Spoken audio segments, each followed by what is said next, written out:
Et salut à tous, bienvenue pour une nouvelle vidéo de notre classique de début d'année. Je suis accompagné du Perside que je salue. Salut Ray. Vous l'avez vu au titre de la vidéo, nous faisons les résultats de nos pronostics sur les films 2025. On va revenir sur la cinquantaine de films qu'on avait classés sans les avoir vus en début d'année 2025 et maintenant on les a tous vus ou presque, puisque certains ne sont pas sortis et que j'ai fauté, j'en ai pas vu 2 je crois. Mais dans l'ensemble on a vu une cinquantaine de films et on va les reclasser maintenant qu'on les a vus et ça nous permettra de comparer à quel point on avait raison de dire que ces films allaient être bons ou mauvais, ou inversement à quel point on s'est trompé.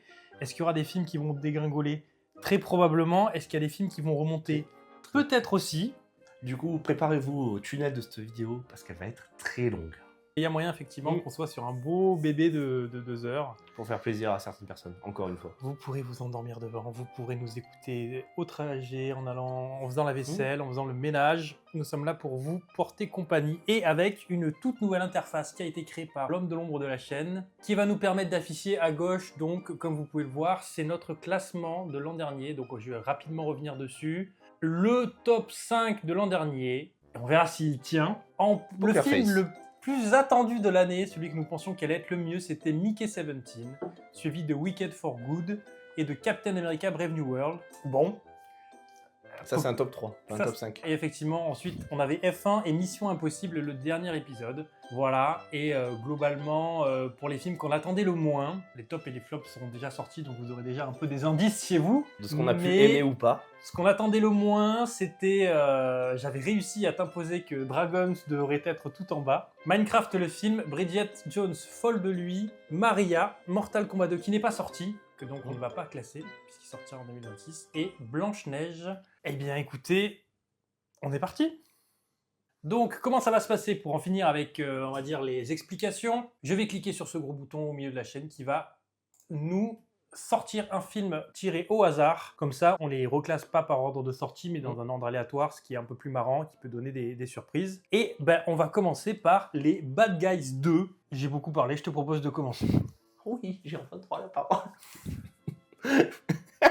Bad Guys 2, donc on enchaîne avec les aventures de cette bande de petits braqueurs qui, à la fin du 1, avaient décidé d'être des gentils. Les good guys, ouais.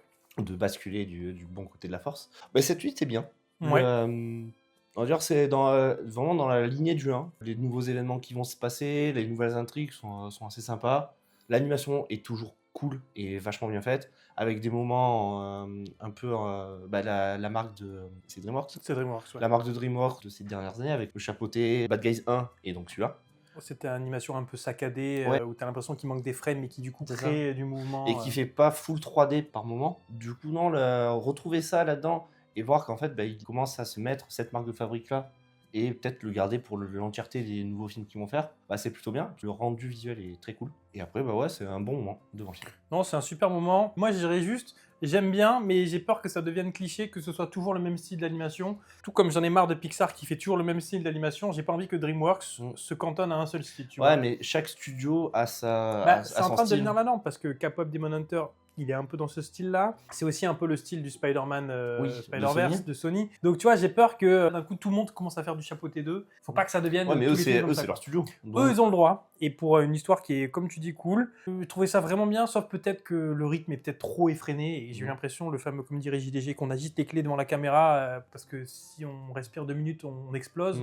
Mais globalement, si vous avez aimé le 1, vous allez aimer le 2. Ouais, il y a des bons retournements de situation, les personnages sont un peu plus approfondis. Donc je te propose de le classer premier. Allez. Pour le coup, premier on est d'accord. 1 sur 1, nous sommes d'accord. Comme vous avez pu le voir, ce n'était pas le cas lors des 2 dernières vidéos. Il va y avoir du débat dans cette vidéo. Film suivant, Elio. Le hasard fait bien les choses, on va faire un battle de films d'animation. Oui. En fait, c'est inoffensif, Elio. Je dirais pas que c'est un mauvais film, tu peux passer un bon moment devant. Moi, j'ai trouvé ça plutôt correct. Ça n'atteint jamais l'impact émotionnel que peut avoir les classiques de Pixar du début des années 2000. c'est un peu dommage. C'est un peu dommage. C'est un peu l'inverse. D'habitude, Pixar, c'est quelqu'un qui veut retourner chez lui, et là, c'est quelqu'un qui veut absolument se barrer, se barrer de chez lui. Mais il y a quand même quelqu'un qu'on doit ramener chez lui parce qu'ils sont pas faire un autre scénario. Bon, c'est sympa parce qu'ils arrivent à mettre un méchant quand même qui est un peu méchant, mais c'est pas une caricature, et il y a des bonnes idées dans le film, mais globalement, on s'éclate pas, on rigole pas plus que ça. C'est mignon, voilà. Mais c'est peut-être vraiment trop enfantin. Le film se passe. Voilà. Ouais. J'ai vraiment sorti là, j'ai dit bon, bah j'ai vu le film, pas forcément de trucs qui m'ont marqué ou déçu. C'est vraiment du. Ouais, c'est un peu oubliable. Hein. Je pense que Ouais, dans 5-10 ans, on parlera pas d'Elio comme étant. Non, sauf s'ils font une suite, parce qu'ils se. Ouais, mais même s'ils font une Après, suite. je sais pas comment il a marché. Il est pas sorti en direct. Non, il est au ciné. Il s'est turbo planté, je crois. Hein. Ce qui va, pousser Pixar à continuer à faire des suites de ses franchises, plutôt que de faire des films originaux. Ce qui est dommage, parce que c'est pas méchant, Elio. C'est juste que, voilà, moi je pense que ce sera le Pixar préféré de personne.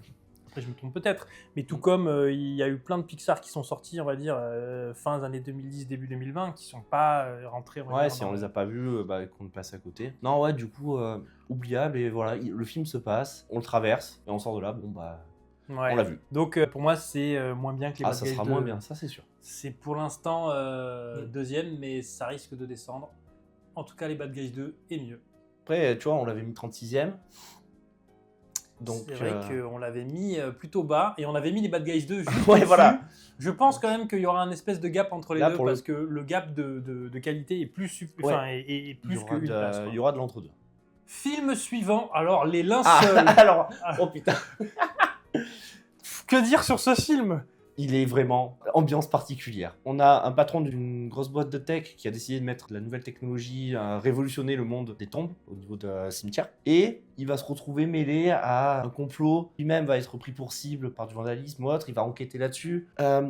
J'arriverai pas à le décrire. Ouais, c'est le film le plus bizarre que j'ai vu cette année. C'est pas bizarre dans le sens what the fuck, ce que je vois à l'écran, ça me retourne le cerveau, comme tu as pu le dire avec Escape from 21st Century, le film chinois. Ouais, voilà, ouais. Mais c'est vraiment plus dans le déroulement. Chaque scène se succède, on se dit ah ouais. Qu'est-ce que je suis en train de regarder, mais pas forcément dans le bon sens du terme, je trouve. Bah moi, en fait, je suis sorti là, je me dis bon, à part la fin que j'arrive pas à comprendre. Le reste du film, en fait, m'a eu dans sa tournure, dans l'évolution des personnages, le thriller. J'ai quand même ressenti un truc. En fait, c'est ça. J'avais envie de l'aimer, mais en fait, il est bizarre ce film. Je sais pas si j'ai dit ce mot, mais c'est le film vraiment le plus bizarre que j'ai vu cette année, parce que c'est un mec contre un complot qui va essayer de dénouer ce complot, et ce côté-là marche bien. Mais il y a tout un volet sur le corps humain. Parce que comme c'est un mec en fait qui travaille dans des cimetières, il y a tout un rapport au corps dans ce film, mais le corps vivant tout comme le corps mort, et du coup c'est très malaisant ce qu'on voit à l'écran, vraiment vraiment malaisant parfois, et Vincent Cassel a l'air d'être le seul à ne pas se rendre compte que tout ce qui se passe et tout ce qu'il fait est vraiment malaisant. Il est pas naïf, mais pour lui c'est normal, et il y a des scènes qui pareil, il ne faut pas voir en public. Ah, on s'est cru, ça baise. Si vous voulez pas voir Vincent Cassel nu, ne voyez pas ce film, il est nul à moitié du film. Attends, j'exagère, mais... En tout cas, c'est du David Cronenberg, qui en fait a toujours un rapport avec le corps et qui essaie de filmer le corps d'une manière un petit peu bizarre. Moi, ça m'a quand même, in fine, laissé un goût de... Je veux jamais revoir ça de ma vie. Après, je l'ai vu, pourquoi pas. Mais tu vois, j'irai pas plus loin que pourquoi pas. C'est pas le dire, oh putain, je vais le revoir chaque année. Même si Cassel, à ce côté-là... Ah, par contre, je l'ai vu en anglais, et qu'est-ce qu'il joue mal. Ah bah, je l'ai vu en anglais aussi. En fait, le film n'est que soit en québécois, soit en anglais. Pourtant, c'est un film franco-canadien. Enfin, donc du coup, c'est un film... Ouais, mais il y a que des... À part Cassel, il n'y a que des anglais. Hein. Oui, mais tu sais qu'à la base, ça devait être... la femme est jouée par Diane Kruger, qui est excellente dans le film. Elle devait être jouée par Léa Seydoux. Ah ouais. Et le réel a dit, ok, mon duo, c'est Vincent Cassel et Léa Seydoux, mais je vous jure, c'est pas un film français, c'est un film canadien. Et finalement, Léa Seydoux a pas pu, et donc c'est Diane Kruger. Diane Kruger joue bien dedans. Et ouais, Vincent Cassel, il cabotine un peu en anglais. Tu sens qu'en fait, il y a des moments où il doit être énervé, et il est là en mode genre, fuck, et t'es en mode...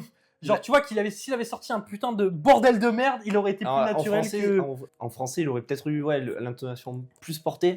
En fait, il a un très bon accent pour faire des discussions banales et tout, mais quand d'un coup, il doit jouer vraiment une émotion forte, là, tu vois les limites de son accent et de son... Tu vois, là, d'un coup, il a plus de mal à mettre du naturel dans une émotion forte. Moi, je te propose de le mettre dernier pour le moment. Ah, moi, je le mets au-dessus d'Elio. Tu le mets au-dessus d'Elio ? Allez, ça y est, le premier débat. Après, ça va, c'est pas...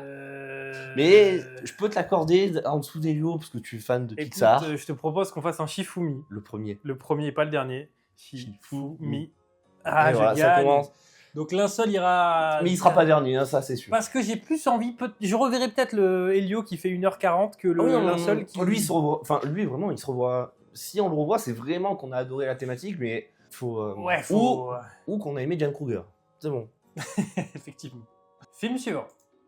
Une bataille après l'autre, le fameux Paul Thomas Anderson qui était 4e ou 5e de mon top. Donc bon, ben voilà, moi j'en ai déjà parlé assez longuement dans le top. Et c'est un des meilleurs films de l'année pour moi, donc pour moi je le mettrai premier. Bien que ce soit pas le film de l'année pour moi, comme je l'ai déjà dit dans le top, concrètement ça reste quand même un film qui est... Enfin je vois pas trop comment ce film peut déplaire. Alors peut-être qu'il y a des gens qui vont détester ce film. En tout cas moi c'est ce que je recherche dans du cinéma, donc bravo à Paul Thomas Anderson pour ce film. Bah, faut réussir à accrocher. Et j'ai eu un peu de mal quand même. L'entièreté du film, la manière dont c'est fait. Même si on a un Sean Penn qui est génial dedans. Et Benicio del Toro, ça. Ouais. Les acteurs secondaires qui sont incroyables dedans. Et en principaux, DiCaprio qui est perdu, complotiste, qui se retrouve au milieu de plein de trucs. Il doit faire des enchaînements. Ah mais lui il subit l'action, il est acteur en fait, de c'est rien du tout. Hein. C'est pas lui qui est maître du truc. Alors qu'à côté, on a Sean Penn ou Benicio del Toro qui sont un peu plus libres et qui peuvent avoir leur... vraiment un jeu d'acteur vraiment poussé et plus marquant, mais sinon j'ai pas réussi à être transcendé par le film.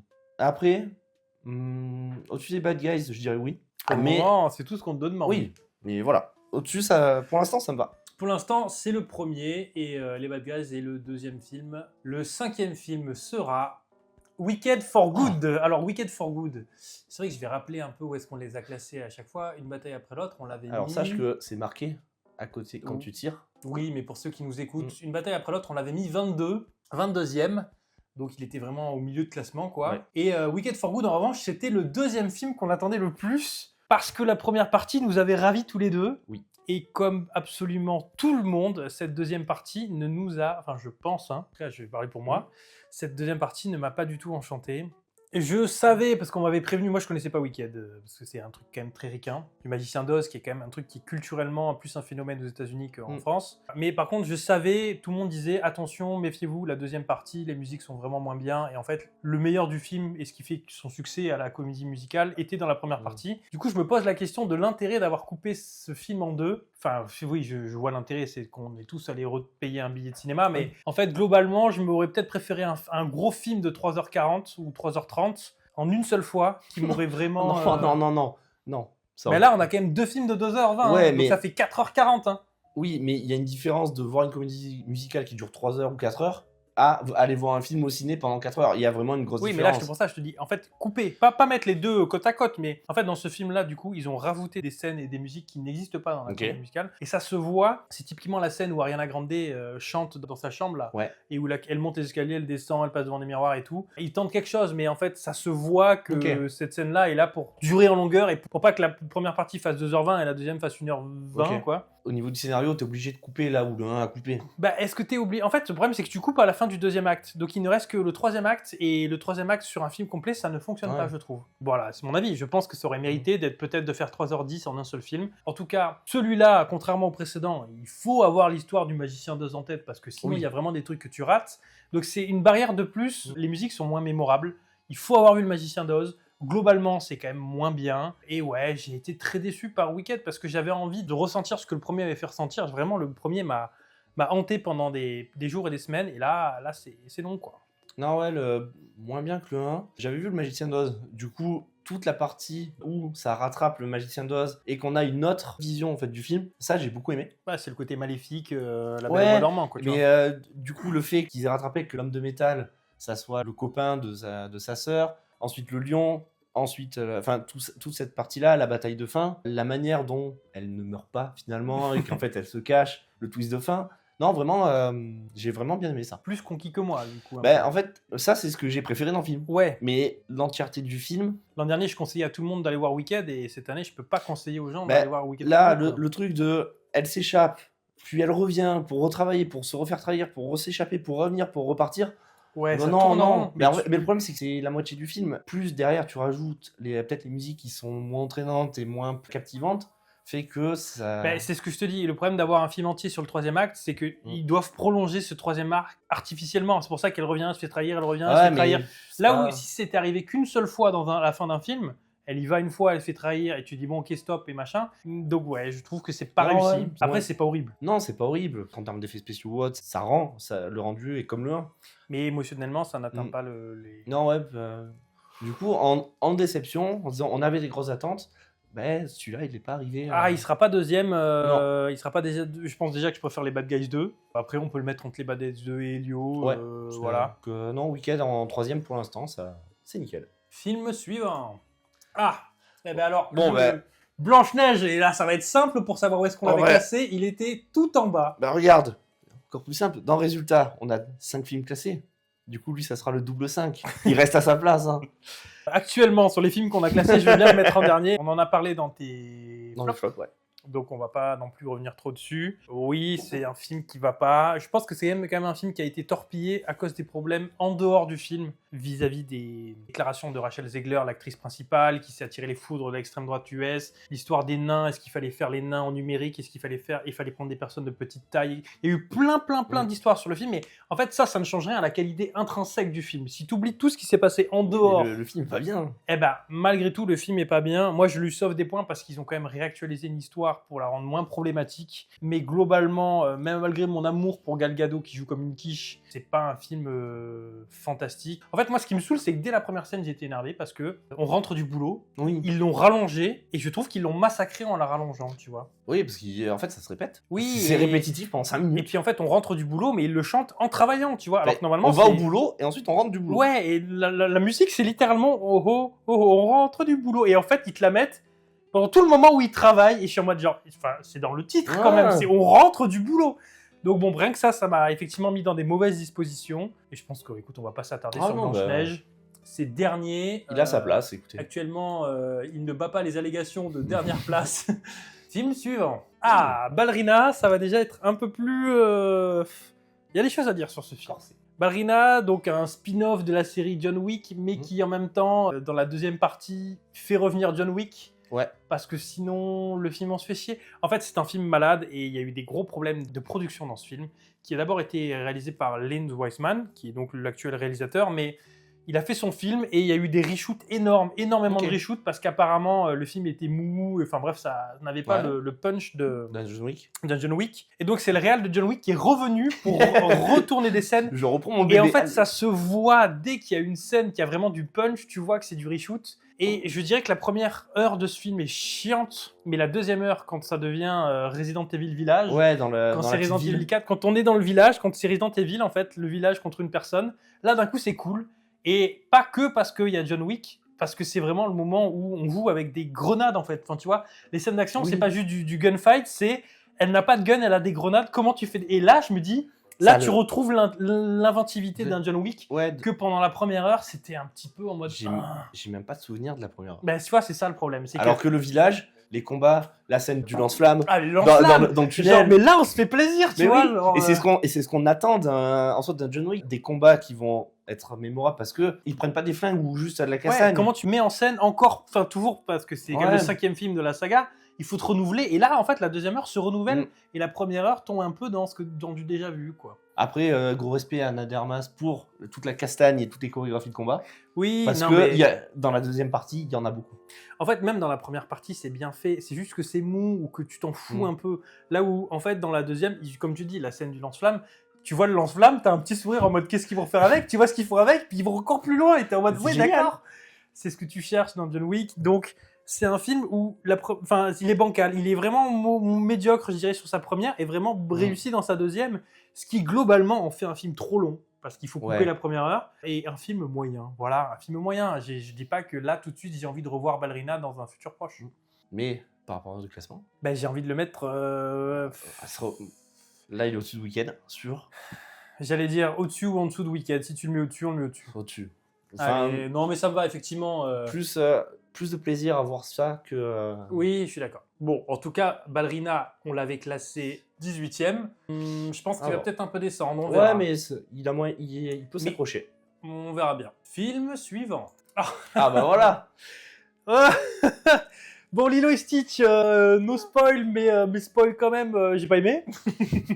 allez voir nos flops. Bon, Lilo et Stitch, je me suis suffisamment énervé sur un remake qui non seulement n'a pas... Enfin, c'est pas qu'il n'a pas d'intérêt, c'est qu'au contraire, il fait plus de mal que de bien. Voilà, je vais pas repartir dans un énervement. Voilà. Il y a un message dans l'original sur la surexploitation, le surtourisme, et tout ça est passé de côté. Lilo et sa sœur est une des relations les plus touchantes de Disney ever, puisque en fait, c'est une orphelin, mais qui a une grande sœur, et il y a vraiment la grande sœur qui doit jouer le rôle d'un parent, mais qui a vraiment pas les armes pour jouer le rôle d'un parent face à une petite fille qui a perdu ses... Tout est touchant, et je ne retrouve pas tout ce qui a fonctionné. Donc pour moi, ce ne serait que moi, ce serait bon dernier en dessous de Blanche-Neige. Bah, comme on disait dans la vidéo, j'ai pas vu l'original, donc je peux pas comparer. Mais en le voyant, j'ai plus eu d'accroche que Elio, par exemple. Je suis moins passé à travers le film. Ouais, bah, il y a quand même des choses dans Lilo et Stitch. Même si tu essaies de le détruire, ça reste un film qui est tellement bon à la base que tu peux pas le détruire entièrement. Oui, tu peux pas le foirer. Mais voilà, j'ai moins passé à travers que devant Elio.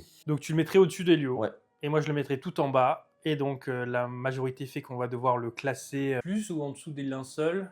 Est-ce que tu m'autorises à mettre les linceuls au-dessus de Lilo et Stitch? J'autorise. Sachant qu'il y en aura d'autres en dessous de Lilo et Stitch. Donc merci, bon. je ferai mon geste au moment où quand le moment viendra. Ah. Lilo et Stitch, en tout cas, que j'avais réussi, je pense, à te faire mettre tout en bas. 38. 38, non, j'avais pas réussi. Bon, peut-être que j'avais espoir qu'ils réussissent à faire un truc bien aussi. Film suivant.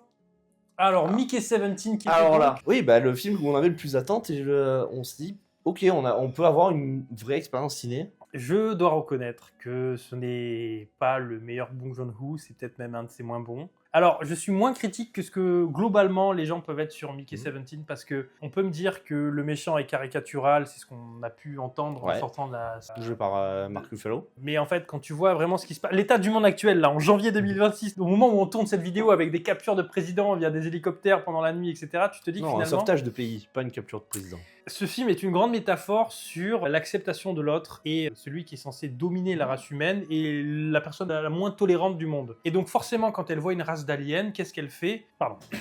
C'est un film sur l'impérialisme américain. L'impérialisme américain qui est actuellement le sujet le plus important dans le monde puisque c'est ce qui se passe, que ce soit en Iran ou au Venezuela, mais on n'est pas là pour parler de politique, on est là pour parler de politique dans les films. Non plus. Et c'est un film sur l'impérialisme américain. En gros, des Américains débarquent dans un vaisseau, ils voient une espèce endémique, c'est-à-dire qui vit sur cette planète, qui a priori n'a pas l'air intelligente. Non. Et de base se disent juste, on va la buter parce que en fait c'est une ressource, on peut la manger. Tout le film est justement un truc sur, en fait si tu apprends à connaître cette race alien, elle est pas méchante, contrairement à ce que tu peux croire de premier abord et que son aspect physique peut te faire croire. Et surtout, elle est beaucoup plus intelligente que ce que tu crois. Et surtout, elle a un fonctionnement non pas très vertical comme on peut avoir, mais un fonctionnement très horizontal avec toute une masse qui forme un groupe en réalité. Ouais, mais centré quand même autour de la reine. Ça une société d'insectes. Et qui est prêt à partager, qui est ouvert à l'autre. Et c'est celui qui débarque, qui décide que eux sont dangereux et qui décide de les tuer. Enfin, tu vois, c'est vraiment une critique pure et simple de l'impérialisme ou même de la colonisation des États-Unis. C'est une invasion, tout simplement. Oui, mais il faut vraiment garder en tête vraiment l'impérialisme américain et le fait que le mec soit trop débile, voire même et trop d'a priori, il soit trop con et que sa femme elle trouve que l'insecte a bon goût et c'est ça qui justifie un génocide. Donc c'est à la fois tellement dans ta face que tu peux trouver ça genre pas assez subtil. Il faut aussi un petit peu réfléchir sur ce qu'on te montre, qui est quand même un peu subtil en mode genre c'est quand même un Coréen qui fait un film américain dans lequel vraiment il critique le comportement américain. Mais en soi, le gouverneur et sa femme, c'est des caricatures, c'est des parodies. Et que ça soit les Coréens qui fassent un truc sur les Américains, comme tu disais dans tes tops, ça correspond à leur cinéma. Ils sont des classes, anticapitalisme, ils sont là-dedans à 300%, mais par contre, ils vont critiquer tout le temps. Le cinéma est une critique de ça, mais effectivement, leur société est ultra-capitaliste. Et voilà. Donc, ils se critiquent eux-mêmes, ils se parodient eux-mêmes. Oui, donc. Mais en fait, c'est toujours pareil, c'est qui a foutu le capitalisme en Corée, c'est les ricains. Hein. Mais si en enlevant la politique, on a Pattinson, dans le film, son personnage est blasé, mais on comprend, parce qu'il meurt un nombre de fois, il se fait ressusciter, il revit les expériences. Finalement, 17, c'est pas tant que ça en fait. Tu pouvais l'appeler Mickey 88, tu vois, et il avait... Pour avoir plus... Mais dès la première, on se dit, ah ouais, il meurt quand même dans des circonstances à chaque fois de pire en pire, et il a souvenir de ça. Enfin, ce côté blasé qu'il a au début... Pourquoi est-il blasé? Ne serait-ce pas une critique du capitalisme qui est prêt à utiliser ton corps et est prêt à te briser en deux, voire même à te tuer si ça permet d'obtenir ce... Non, parce que sa vie est foutue, donc il est en mode, vas-y, j'ai plus que ça à faire. Sa vie est foutue parce qu'il vit dans un système pourri où au final sa seule solution de sortie, un peu comme dans Running Man, est de mettre sa vie en jeu pour... c'est le même principe.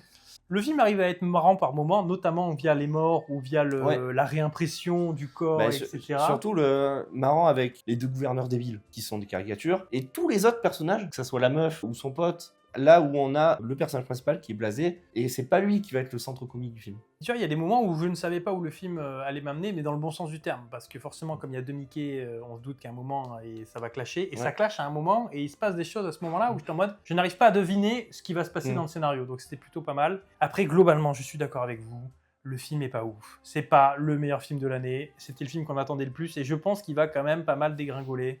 On le classe ? Oui. Moi, je le mettrais en dessous de Ballerina. J'allais dire pareil, 4ème. 4ème, Pour l'instant, 4ème. Ça reste un film avec un début, milieu, une fin, donc je préfère ça à Wicked for Good, qui n'est qu'une deuxième partie moins bonne, donc... Mais trop de déception dans ce qu'on attendait.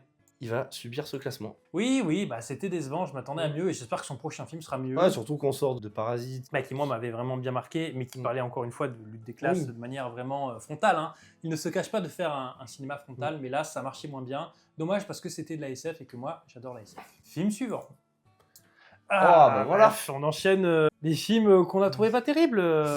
Donc déjà, regardez bien le numéro à côté du film. Un joli 39. On l'avait mis 39e, donc c'est-à-dire déjà bas. Milieu bas, quoi, ouais. Dans le dernier tiers de notre liste, moi, je ne le saurais pas. Bah écoute, je vais te faire une proposition simple. On en a déjà pas mal parlé dans les flops, donc on va pas s'attarder dessus. Il était en dessous de Lilo et Stitch, qui était 38e. Je te propose donc de le mettre en dessous de Lilo et Stitch. Non, clairement, je préfère revoir les linceuls, je préfère... Moi, il y a... Oui, en fait, moi je préfère revoir Blanche-Neige, j'ai amateur. En fait, si t'es d'accord pour le mettre dernier, on le met dernier. Moi, je préfère voir Blanche-Neige. J'ai tellement été déçu. Le film est énervé que, oui, Blanche-Neige, c'est nul. Mais lui, c'est pas forcément qu'il est nul, c'est juste vraiment dans la déception. Lui, tu veux le sanctionner. Ah ouais, bah, je suis déçu, il prend. Allez, pourquoi pas. Moi, en fait, ça me va si Blanche-Neige n'est pas le dernier de cette liste. Et j'ai peur qu'il n'y ait pas de film que tu veux y mettre en dessous. Donc, je m'engouffre dans la brèche. Ah, voilà, pour l'instant, ça correspond au flop. Comme je disais, mes top et flops, c'est de la pure vanille. C'est notre possible. J'ai réussi à sauver Blanche-Neige, qui n'est plus le dernier. Bravo. Je sais pas s'il y aura un autre film qui est en dessous. Bon voilà, The Amateur, on le met 10e. On en est à 10 films pour l'instant. Et c'est le moins bon. On est d'accord que c'était pas terrible. Alors, 28 ans plus tard, que lui, on avait mis 41e. Donc on y croyait pas. Ouais, on s'y attendait pas. Je suis curieux. Je sais que tu n'avais pas vu ceux d'avant. Avant le classement. Oui. Moi, j'avais vu le 1 et le 2. Et c'est pour ça que j'avais mis aussi bas. Je comprends. Mais forcé de constater que celui-là m'a surpris et j'ai plutôt bien aimé. Donc dans la série des 28 quelque chose, c'est vraiment mon préféré. L'Angleterre a été isolée à cause de la pandémie, que certaines personnes se soient regroupées pour reformer des villes, pour reformer des communautés, pour justement essayer de survivre, de lutter. Ils régressent un peu en termes d'infrastructure ou autre, vraiment se concentrer sur des fermes tout du manuel, ce genre de trucs. Ouais, un monde dépourvu de technologie, puisque de fait, ils sont... D'être vraiment isolés en plus de l'Angleterre. Ils sont sur une physiquement, quoi. Ouais. Ils peuvent aller sur l'île principale que de temps en temps parce que le chemin pour y aller est protégé par la mer. Ce qui est, du coup, scénatiquement assez sympa. C'est logique qu'ils aient survécu, du coup. Un des personnages secondaires qu'on découvre au milieu du film, j'ai bien aimé. Sa perception on va dire, du monde, de ce monde-là, avec justement tout ce qu'il a conçu autour des morts et qui, spoiler, va être un des persos principaux de la suite. Ah ouais ? Ouais. C'est le docteur Ralph Fiennes là qui va être... le nom de la suite, c'est 28 ans plus tard, le Temple des Morts. Et ça correspond à l'espèce de sanctuaire qui est fait... Ouais, qui fait, ouais. Okay. J'ai vraiment bien aimé. La fin, un peu surpris de l'événement qui se passe à la fin, mais qui, pareil, est censé être du coup le début du 2, enfin de celui qui sort cette année. Ouais, mais bon, niquez-vous, quoi. Donc cette fin-là, j'ai pas vraiment compris le pourquoi du comment ils ont balancé ça comme ça. Mais sinon, l'entièreté du film, non, j'ai bien aimé. Je suis d'accord avec toi. Moi, j'ai rattrapé du coup cette année les deux 28 plus tard, donc 28 jours et 28 semaines plus tard. Le premier, a un statut culte, moi j'ai pas trop compris. Le deuxième est absolument horrible. J'ai jamais vu une réal aussi dégueulasse. Deuxième, non. C'est de la shaky cam, tu ne comprends rien, alors qu'il y a des bonnes idées en termes de scénario, etc. Non, mais vraiment, c'est une torture de le regarder parce que vraiment, tu ne peux pas le regarder. Le 2, je me suis pas forcé à le revoir parce que j'avais un souvenir déjà que je n'avais pas aimé le 1 et le 2 encore moins. Le 2 fait partie des pires films que j'ai vus cette année, hors hors 2025, Ouais. mais voilà, tout court quoi. Et là, Danny Boyle revient, donc c'est celui qui a fait le 1, et il revient, et tu sens quand même que lui maîtrise mieux son sujet. Ouais. Et au contraire, justement, tout est visible dans ce film de la réal et impeccable. Il a tout tourné à l'iPhone. C'est un film qu'il a réalisé à l'iPhone, avec un dispositif d'iPhone très intéressant, je sais pas si t'as vu, mais des images de comment ça a été fait. En fait, il avait une espèce de truc incurvé avec 150 iPhones, et ça lui permet de faire des plans où la caméra bouge en arc de cercle, qu'il utilise plusieurs fois. Bon bref, il se fait plaisir, il expérimente des trucs. Et au-delà de la pure expérimentation, on va dire, de style vraiment pur technique, bah oui, le scénario se tient, l'histoire est cool. Les darons ont un problème. C'est toujours la faute des darons. Ah oui. Et dans ce film, clairement, c'est la faute des darons. Enfin, vraiment du daron. Le gamin joue très bien, alors qu'il porte le film sur ses épaules. Ouais, c'est le personnage principal. Ralph Fiennes, dans son rôle de docteur déjanté, j'avais peur. Quand je l'ai vu arriver, je me dis, ah non, là, ils vont mettre un perso fou et ça va être chiant, ça va pas me plaire. Finalement, non. Et finalement, non. Alors qu'il se passe des trucs fous. Non, moi, j'ai un peu des limites. Enfin, j'ai 2 limites. Ça fait 28 ans maintenant et les zombies sont encore en vie. Alors que dans le 2, ils étaient tous morts de faim au bout de 28 semaines. Et là, on est 28 ans et ils sont encore en vie. Donc, incohérent. Mais je veux bien zapper le 2 complètement. Si c'est juste pour cette... Voilà, je zappe le 2, ok, ils sont encore en vie. Mais là, ils commencent à avoir donc, des enfants. Et là, je suis en mode, comment ça se passe? Parce que vraiment... Enfin, ça me fait poser plein de questions. En fait, c'est pas des zombies dans le sens des humains morts qui sont transformés. C'est des infectés. Ouais. Donc, ils ont leur corps qui est encore intact. C'est juste qu'ils sont... Oui, non mais on saura plus par la suite. Bon, on découvre les alphas, j'ai un peu de problème avec le principe même qu'il y ait des alphas au sein des infectés. D'ailleurs, l'alpha, une espèce de schlong, là, il est à poil, putain, le truc. Ouais, mais c'est une arme. Comme dans le 1. C'est une arme de destruction. Ah oui, non, il a son gourdin. Et je passais un super moment, et la fin. La fin, il est vraiment... Putain, tu te rends compte que c'est un putain d'épisode de série. Alors... La suite sort vraiment bientôt, puisqu'elle sort en tout début d'année, donc tu n'as pas à attendre même pas un an, tu attends quelques mois, puisqu'il est sorti le 18 juin 2025, et que la suite sort en février 2026, donc ça va, mais tu n'as pas de fin à ce film, tu n'as vraiment pas de fin, c'est vraiment... c'est vraiment pensé pour avoir la suite qui va... Mate ton épisode de telle série la semaine prochaine, et je peux pas ne pas sanctionner ça, parce que tu peux faire une suite dans l'univers via un perso, mais là vraiment, c'est... ils rencontrent des personnages 3 minutes avant le générique de fin, et ils se font une tape dans le dos en mode on va vivre des super aventures dans le prochain film. Vu comment ils sortent proches, ils ont dû être tournés. Il y a quand même des bribes de bande-annonce que j'ai vues, il y a quand même des éléments qui font penser qu'ils ont été tournés en même temps. Quoi. Oui, pour ne serait-ce qu'une question de coût et question d'intégrité artistique. Donc, j'ai passé un super moment, c'est clairement le meilleur de la trilogie. Maintenant, en tant que film pur et dur, c'est très bien jusqu'à que ça s'effondre. C'est ça, vraiment les 5 dernières minutes, le twist de fin fait... on reste un peu sur notre fin. Qui fait que je peux pas... Je le mettrai 4e, au-dessus, entre Ballerina et Mickey 17. Bah ouais, au-dessus de Mickey 17, surtout par le fait que c'est une bonne surprise. Ah, le film est bien. C'est une bonne surprise, et pour moi, comme pour toi, il relance cette saga, et il sauve cette saga. En fait, on peut commencer à celui-là. On n'est pas obligé de voir les 2 premiers techniquement. Là, ils vont lancer une nouvelle trilogie. En fait, ça peut être le début. Voilà, vous pouvez commencer par là. C'est produit par Cillian Murphy qui fait une petite apparition. Je ne sais pas si tu l'as reconnu. À un moment, il y a un infecté. Ah ouais. Qui est Cillian Murphy, qui est pour le Easter egg. Est-ce que c'est dans le tunnel Non, c'est quand ils sont dans le champ. À un moment, ils voient une statue de bois, tu sais, et il y a un zombie. Et le premier zombie, c'est Cillian Murphy. Ok, d'accord. Enfin, le zombie infecté, voilà quoi. Et il meurt, il le bute 2 secondes. C'est même pas, il essaie de l'iconiser en mode lui, il va être un alpha. C'est pas un alpha, c'est le bêta des zombies et il se fait tuer direct. Et voilà quoi. 4e, ça te va? Ok, 4e, ça me va. Il était 41e et je pense qu'il va bien remonter, il va faire partie de la bonne surprise. Mais c'est bien d'avoir ce genre de film où on a des appréhensions et qu'au final, on kiffe bien. Film suivant. Until Dawn. Justement, on reste sur un autre film d'horreur. Il était juste en dessous de 28 ans plus tard, on l'avait mis 42e. Film adapté du jeu vidéo. Ouais. Qui arrive à reprendre un peu les codes du jeu vidéo. Pas avec la même histoire, mais après va se perdre et va pas apporter la cohérence qu'on avait dans le jeu. Car on va partir dans un slasher horreur des plus classiques. Les événements vont s'enchaîner. Et voilà, on perd en fait l'intérêt qu'on avait dans le jeu. Même si l'idée de remonter le temps, tu meurs et tu reviens à un certain moment où le temps est bloqué, c'est plutôt sympa. Ouais. Parce que bon, le jeu vidéo, c'est pas vraiment la même chose, mais tu peux pas l'adapter en Non, film. tu peux pas adapter le fait de devoir prendre des choix. Des choix qui vont impacter plus tard, mais tu peux pas revenir. Là, c'est plus un... L'idée de base c'était très bonne, c'est ce qu'on disait d'ailleurs quand on l'a classé. C'est un Die and Retry. Ouais. Ils l'ont transformé en Die and Retry, donc ils avancent dans cette boucle temporelle où ils sont bloqués.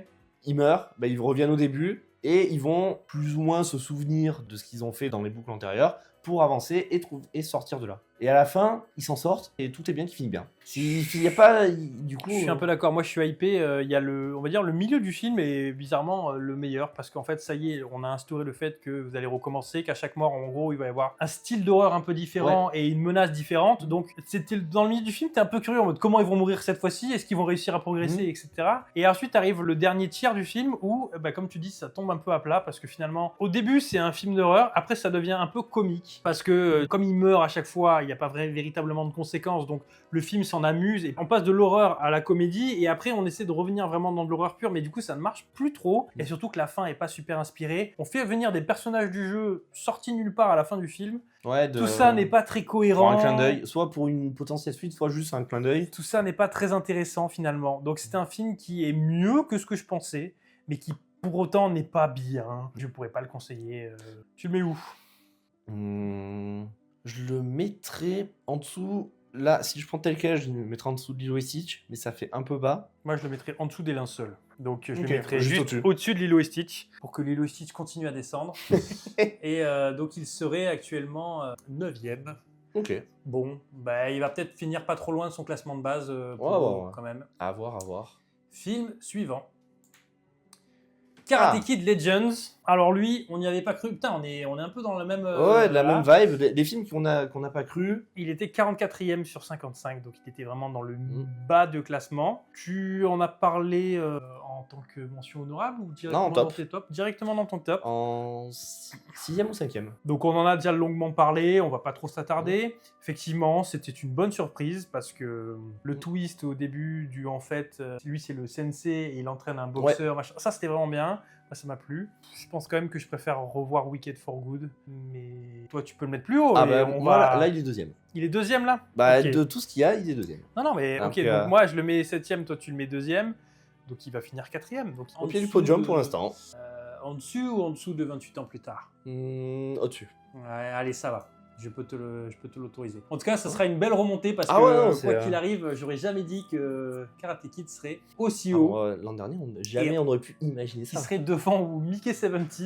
C'est simple, il est devant le 1 et le 2 de nos prévisions pour l'instant. Ça monte. Mais c'est la beauté du sport et c'est pour ça que ce format existe. Ce format est drôle. Film suivant. Voilà, justement, on parlait donc la médaille de bronze de notre classement, de notre pronostic classement dans le vent. Captain America Brave New World. Alors moi je me souviens, c'est toi qui avais dit ouais j'y crois et tout. J'y croyais. J'y croyais. Oh qu'est-ce que c'était nul. Et bien une déception de plus. Marvel qui s'enfonce film après film. Je dirais que c'est le pire film Marvel de cette année. Toi, tu vas dire que c'est les 4 Fantastiques.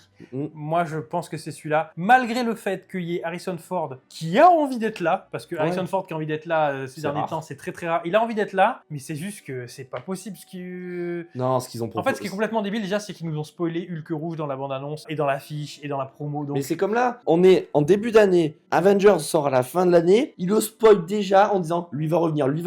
Mais arrêtez un moment donné. C'est la crise de Marvel. Ils ont envie que les gens aillent au ciné, pas qu'ils aiment le film, mais qu'ils achètent des billets. Ce qu'ils veulent, c'est que les films soient rentables. T'en fous, c'est Disney. C'est pas Marvel, c'est Disney. Si tout se passe bien, une vidéo sortira à ce sujet cette année. Bon, en tout cas, moi, Captain America, vraiment... En fait, le Faucon, il a pas le charisme de Steve Rogers en tant que Captain America. J'aime bien le Soldat de l'Hiver, mais en fait, il est pas là dans le film. Il est là pour une scène de discussion. C'est un politicien. Et sinon, globalement...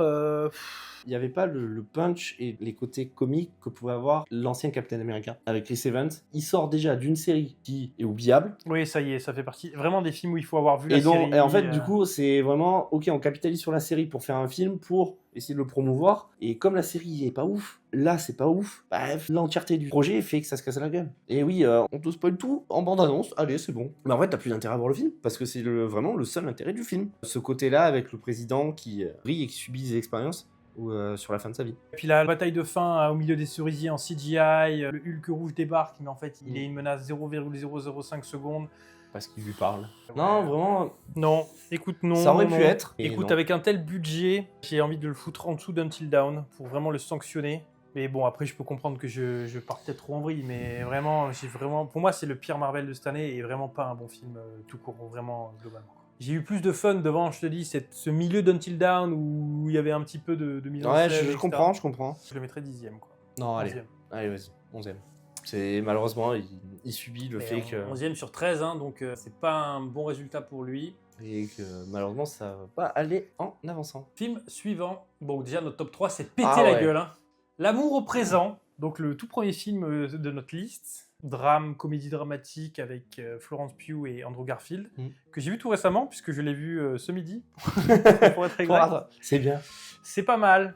C'est pas mal, ça parle de pas mal de sujets qui, moi, vont m'affecter personnellement. Ça parle de la trace que tu veux laisser en tant qu'humain, ça parle de conflits dans un couple sur quel est notre avenir, des enfants, pas des enfants. Bah, en fait, tout ce qui va faire un couple, c'est-à-dire les choix communs, les choix que chacun va le faire de leur côté, mais qui peuvent affecter l'autre, et du coup essayer d'allier les deux pour avoir le moins d'impact possible. Couple à ça, des tragédies peuvent arriver à tout le monde, c'est-à-dire la maladie, peut arriver comme ça du jour au lendemain, et comment on va faire face. Non, vraiment, l'entièreté fait que c'est prenant. Les acteurs, Moi, c'est des acteurs que j'adore. Donc. Andrew Garfield et Florence Pugh qui jouent très bien les deux. On sent l'alchimie. Andrew Garfield, il est adorable dans ce film. Oui. Et Florence Pugh, qui a plus de caractère que lui, je l'adore dans ce film. J'adore tout, mais pour autant, le film, je vais pas dire que c'est incroyable, tu vois. Non, c'est mais bien. C'est une bonne facture. C'est un film qui est bien, voilà. Mais pour moi, c'est du milieu bon. Donc, c'est quelque chose qui, peut-être là, va être un peu classé haut parce qu'on a eu des films qu'on n'a pas trop aimés. Ouais. Là, on l'avait placé 40e, donc vraiment, on n'y croyait pas. Pour moi, ça a vocation à finir autour des 20, tu vois. Quelque chose Ouais, comme mais ça. c'est vraiment un bon gap au niveau du classement. C'est pas de la nouveauté pure. C'est pas un truc on va faire waouh, quelle idée de génie. Non. Mais c'est une vision de la vie, une vision de comment on va s'agencer un couple, dire face à des événements qui arrivent. Pas forcément rapproché, mais sur le temps. Et vraiment, non. Ça... Il y a un montage croisé, pas forcément linéaire, Ouais. qui est un peu perturbant au début, mais on s'y fait. Énorme film woke, hein, puisque Florence Pugh, dans ce film, est une lesbienne qui devient la plus hétéronormée du monde et qui fait une vanne dessus. Bon, écoute, moi, je te dirais que ça va entre Mickey 17 et Wicked for Good. J'aurais mis dans ces zones-là, en dessous de 28 ans plus tard. Ouais, peut-être juste en dessous de 28 ans plus tard. Et du coup, aux alentours de Mickey 17. Ça... Allez, on va le mettre au-dessus. Allez. Parce que j'ai pris plus de plaisir.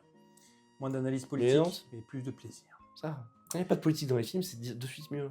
Et le film suivant sera F1, réalisé par Joseph Par Brad Kosinski, celui qui avait C'est par Brad Pitt. produit par Brad Pitt et Hamilton. Bon, F1, c'est très bien. F1, c'est très bien. On l'avait mis 4e et je pense que c'est peut-être celui qui va le mieux survivre à notre résultat maintenant. À notre sentence. Moi, je suis OK. On en a parlé dans ton top, donc on va pas revenir longuement dessus. Moi, je suis OK pour le mettre premier ou deuxième. Toi, tu vas peut-être pouvoir le mettre premier. Et si c'est le cas, je suis d'accord. Ouais, bah vraiment, comme je disais, moi je sors de là, c'est vraiment le film qui m'a le plus plu cette année. Car je n'ai pas des attentes politiques dans mes films. Non, mais c'est un film qui est diablement efficace. Oui. Et si on nommait les scandales autour de Brad Pitt, Une bataille après l'autre est un film effectivement plus... qui peut rebuter, machin. Là, F1, c'est du popcorn qui se bouffe. Et si t'es fan de F1, encore plus. Si t'es pas fan de F1, malgré tout, le film te choque. C'est quelque chose que peut-être beaucoup de gens recherchent au cinéma, c'est-à-dire y aller et voir quelque chose qui va nous plaire et va nous en mettre plein la vue. Te divertit. C'est ça, et pas forcément un film qui va nous faire réfléchir en disant « Oh putain, il s'est passé ça, du coup ça fait référence à tel événement dans le monde. Oh putain, ça, à telle époque. » Enfin, le nivellement vers le bas. Non, parce qu'à la base, le cinéma, c'est pas des avis politiques. Comment ça, à la base? Entrer à la gare de La Ciotat, c'est pas politique, tu vas me dire. Moi, c'est le genre de cinéma que j'aime et que j'attends. Je comprends tout. Et franchement, je suis pas en train de me battre. Hein. Mais bon, on a fait un vlog dessus, on en a parlé dans tes tops, donc on en a suffisamment parlé. Et il est premier et il détrône une bataille après l'autre. Et les Good Guys restent troisième pour l'instant. Bon voilà, il était quatrième. Finira-t-il premier? Finira-t-il cette vidéo premier? On verra bien. Le film suivant, The Insider. Bon The Insider, on y croyait, on l'avait mis 6ème, et en fait, j'ai envie de te dire qu'on a eu le nez creux, puisque c'est effectivement le meilleur des deux films d'espionnage qu'on a eu cette année, qui n'est vraiment pas... On en parlait un petit peu dans le flop, que The Insider, on avait appelé Black Bag à l'époque. Parce que c'était le nom... C'était le nom qu'on avait... voilà, mais c'est celui-là, donc, qui est sorti en début d'année, réalisé par Steven Soderbergh avec Michael Fassbender et Cate Blanchett, notamment.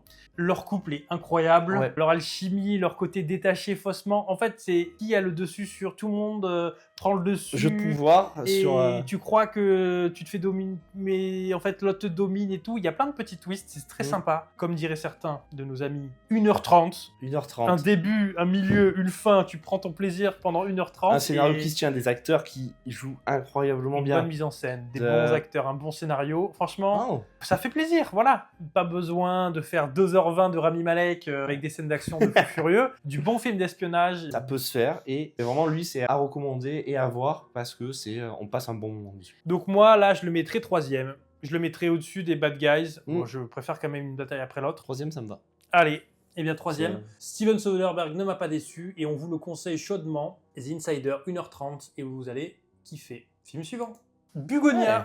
Bugonia, dont on a déjà un petit peu débattu dans ton top. Bon voilà, moi j'aime un petit peu moins celui-là. Après ça reste de très bonne facture. De très bonne facture comme peut l'être pour moi un 28 ans plus tard. C'est-à-dire que le film vraiment m'a plu, c'est juste qu'il m'a pas marqué et que je suis pas sûr de vouloir le revoir immédiatement. Et la fin m'a déçu. Un peu vraiment, pour moi c'est 28 ans plus tard. Donc je le mettrais dans ces eaux-là. Quoi. Moi du coup non. Toi non, mais parlé, où le fais-tu passer? Tu le fais passer au-dessus d'une bataille après l'autre, au-dessus d'Insider, au-dessus des Bad Guys, au-dessus de Ballerina, au-dessus de Karate Kid. Sachant que tu peux tricher le système, vu que moi, tu sais où je le mets. En termes de préférence, j'ai préféré Karate Kid à Bugonia. Mais vu qu'il y en a certains au-dessus, je l'ai préféré aux Bad Guys. Ouais, d'accord. Donc voilà. Il va falloir qu'on coupe la poire en deux de toute manière. Donc toi, si tu le mets au-dessus de 28 ans plus tard, et que moi, au-dessus des Bad Guys, on peut le mettre... Entre Ballerina et Karate Kid. Ouais. Oui, ça va. Il prendra la 6ème place. Il prend la 6ème place. Ce qui est, on l'avait mis combien, Bugonia? 25ème. Je pense que, ouais. Je pense que j'avais dû... T'avais dû dire non, Yorgos Lanthimos, moi je veux pas. Et moi je t'avais dit, crois-y un peu. Et finalement, les rapports se sont inversés. En tout cas, Bugonia est 6ème pour l'instant. Et on a classé 18 films. Film suivant. God Save the Tush. Bon, bah voilà. T'en as parlé. J'ai peut-être trouvé un film qui ira plus bas que The Amateur. En tout cas, pour moi, c'est soit dernier, soit avant-dernier. Le problème, c'est que le personnage de Jeff Tuch, toi, tu l'aimes. Mais c'est peut-être le seul de tous. Parce que la meuf, insupportable, la fille, coin. Bon, lui, il est là en mode, vas-y. Il est pas dans le même film que les autres. Non, voilà, il est pas dans la même vie, tout court. La grand-mère, c'est juste l'élément what the fuck. Bon, c'est 5 fois la même chose. C'est 5 fois pas drôle, hein. Donc c'est compliqué. Non, moi c'est Jeff Tuch, je le sauve. Bon, bah ok, mais tu le sauves à quel point? Non, tu préfères voir Captain America? Non, je préfère voir les Tuch. Enfin, je préfère celui-là, Captain. Parce que j'ai moins été déçu par lui que par Captain. Bah voilà, moi, allez, c'est quoi? Moi je le mets dernier, mais c'est à toi de me dire où est-ce qu'il va se trouver, puisque on va équilibrer avec ton choix. Et moi, il est 19ème sur 19 pour l'instant. Ouais, toi. Et donc toi, il faut que tu me dises un truc et on va couper en deux. Hein. Allez, en dessous de Captain. En dessous de Captain, ce qu'il fait être aux alentours de Blanche-Neige, plus ou moins que Blanche-Neige. Moi, ce sera plus. Blanche-Neige... Moi, ce sera moins. Shifumi. Et je gagne, aïe aïe aïe, quel naze. Je suis sur sa chaîne, hein, je peux pas gagner. Quoi Film suivant. Souviens-toi, l'été dernier, on n'y croyait pas. 46ème. Je m'étonnais qu'il soit si haut. Il y a d'autres films encore. Bon, bah écoutez, on en a parlé dans les flops et on est assez d'accord là-dessus. C'est fou parce que l'aléatoire nous a sorti God Save the Tush et Souviens-toi l'été dernier et il va y avoir un match. Hein. Non, il est en dessous. En dessous de God Save the Tush. Ah ouais, non, il est en dessous. Autant, devant les tuches, il y a quand même des trucs qui m'ont fait rire. Ça, putain, c'est une souffrance aussi. Non, ouais, là, je suis d'accord avec toi, il est trop long en fait. Oui, je vais le sanctionner pour sa durée, parce que God Save the Tush a au moins Ouais, c'est 1h30. L'amabilité de ne pas durer plus qu'1h35. Ils avaient pas assez de blagues pour 1h30. Et lui, il prend trop d'aise en fait, il croit trop qu'on a le temps de le regarder. Mais je suis sûr, ils ont voulu mettre aussi long pour promouvoir l'actrice principale, Madeline Kahn. C'est obligé. Je vois pas d'autres possibilités en fait. Même si Madeline Kahn a fait d'autres séries, dont une sur Netflix et d'autres films, elle est la vedette de celui-là pour la mettre en valeur et c'est tout. Entre God Save the Tush et The Amateur, ouais, je pense qu'on a assez parlé de ce film. Il ne mérite pas plus de notre temps de vie. Surtout qu'il va y avoir une suite qui va arriver si ça marche bien. En tout cas, il est 19ème sur 20 et nous, on avance. Mais il était bas, hein, 46. Ouais, mais je pense qu'il va être plus bas. Je pense qu'on verra. Film suivant. Baby Girl. Alors là, lui, il était 49ème. Putain, on est sur du bas de classement là. Ouais. Bon, Baby Girl, c'est pas bien. Pour autant, je trouve qu'il y a plus de cinéma dans Baby Girl que dans God Save the Tush. Ouais, mais bon. Après, en fait, le scénario et ce qui se passe ne t'a pas plu. Mais je trouve que globalement, je peux pas le sanctionner à ce point-là. Pour moi, c'est du niveau de Captain America Brave New World. Je le mettrais en dessous de Captain America. Autant le mec, je veux bien le voir dans un autre film, dans un autre rôle. Savoir comment il joue. comment il peut jouer autrement que ce rôle-là du coup de bâtard. Oui, moi je trouve qu'il jouait bien dans le film. Hein, Donc, voir s'il arrive à avoir un autre rôle où il peut s'imposer un peu plus et avoir un autre. Tu le verrais bien dans un film d'action, dis-moi tout. Je sais pas. En fait, il a la gueule à. À jouer militaire. Non, il a la tronche au méchant dans Dune, le fils Harkonnen, le butler. Je retiens jamais son prénom. Il a un peu ce faciès-là. Je le verrais bien dans un autre film pour voir s'il arrive à faire un truc. En attendant, faut classer la dure loi. La dure loi du classement. Non, c'est en dessous de Lilo et Stitch. En dessous Lilo et Stitch. Mm. Oui, bon, allez, ça va. Disney, franchement, je suis généreux avec vous. Mais bon, il est 17ème. Ça va, t'as sauvé Blanche-Neige aussi, hein. Oui, je peux pas sauver tout Disney. Puis surtout que j'ai pas envie de sauver tout Disney. Alors, déjà, dans les derniers, t'as Captain, Lilo et Stitch et Blanche-Neige, 3 films Disney. Hein. Ah ouais, non, mais de toute façon, Donc, puis Elio, il va dégringoler. Film suivant. Camelot, volet 2. Alors là, mon petit, on va parler, parce qu'on l'avait mis 23ème. On l'avait mis. Concrètement, parlons de films qui n'auraient pas dû être coupés en deux, qui n'auraient dû être qu'un seul film. Parlons de ce putain de film qui fait 2 heures, je sais pas combien. Il est 2h20. interminable. Putain que c'est pas bien, Camelot.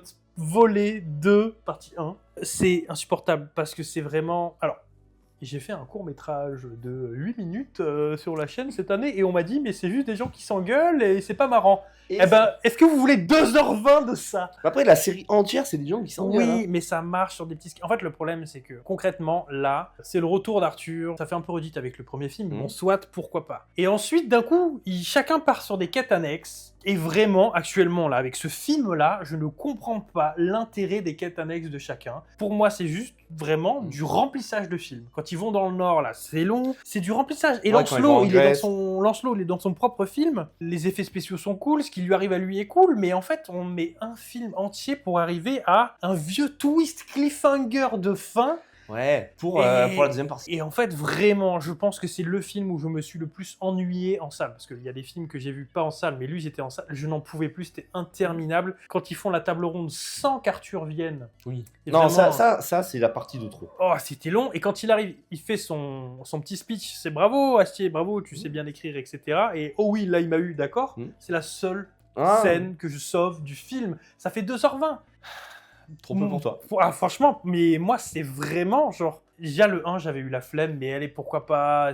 Mais là, j'ai plus envie de voir la suite. J'ai plus envie de voir la suite. Celui qui sort cette année, tu iras pas le voir. Hein. Ben, j'irai le voir. Pas obligé. Ben, parce que j'ai pris des engagements. Ouais. Et qui sortira trop tard pour le voir, pas au cinéma. Mais putain de merde, quoi. Donc, écoute, moi, Toi, tu veux le descendre. Je vais le descendre. Donc, je vais te le dire tout de suite. C'est Blanche-Neige, c'était plus fun pour moi. Je vais le mettre au-dessus de God Save the Tuche. Pour moi, c'est catastrophique. Ah ouais, non. J'ai hésité à le mettre dans mes flops, mais j'ai pas voulu taper sur le cinéma français et Astier. Mais j'ai vraiment jusqu'au dernier moment. Moi, je mets au-dessus des lieux. Même en étant fan de Camelot, tu dois reconnaître que c'est pas le meilleur moment de la série. Non, mais après, il y a beaucoup de trucs que tu n'aimes pas dedans. Qui vont marcher sur toi. Qui vont marcher parce que c'est dans le thème de la série. Des gens qui s'engueulent, c'est de long que ça. Ouais, mais regarde, prends toute la scène avec Clavier. Quand ils vont dans le manoir. Ouais. Bah, elle est trop bien. Mais tu n'es plus dans le même film en fait. Non. Mais... Genre, vraiment, tu es dans un spin-off à l'intérieur de ton film, genre. Et puis à un moment, il y a Astier qui revient qui fait « Oh, fait, c'est un film Camelot. Vous vous souvenez? Ah oui, ouais. Oh putain, mais oui, c'est vrai qu'on parlait de ça à la base. » Et limite, ces 20 minutes-là m'ont pas fait chier parce qu'on... Je me suis dit, ah tiens, effectivement, on est dans un autre film, je préfère ce film-là. Et puis après, on revient dans le film. Si tu le fais en série, tu fais cet épisode-là où ils vont faire leur truc, oui. Tu te dis, bah en fait, c'est un spin-off de la série, donc c'est pareil. Alors, le meilleur truc du film, c'est celui qui est pas dans le film. Là, c'est Perceval. Perceval, qui n'est pas dans le film. c'est les meilleures vannes. Les vannes sont absolument incroyables. Parce que mais du coup, Perceval... Caradoc est nul. Son arc est nul. Tu vois que vraiment... Caradoc seul n'y arrive pas, alors que Perceval seul y arrive. Le temps d'écran que prend Caradoc pour ce qu'il nous apporte dans le film. C'est pour ça, j'aimerais que... Il faut couper. Il faut quelqu'un dise Astier, écoute, ça fait pas 2h20, ça fait 1h45. Et peut-être, d'accord. Ah, mais Perceval est le meilleur perso avec Arthur. Bon, alors attends, moi je le mets... Moi, c'est au-dessus d'Elio. Moi, je le mets là. Toi, tu le mets là. Donc, ça va être entre Captain America et Lilo et Stitch. Et film suivant.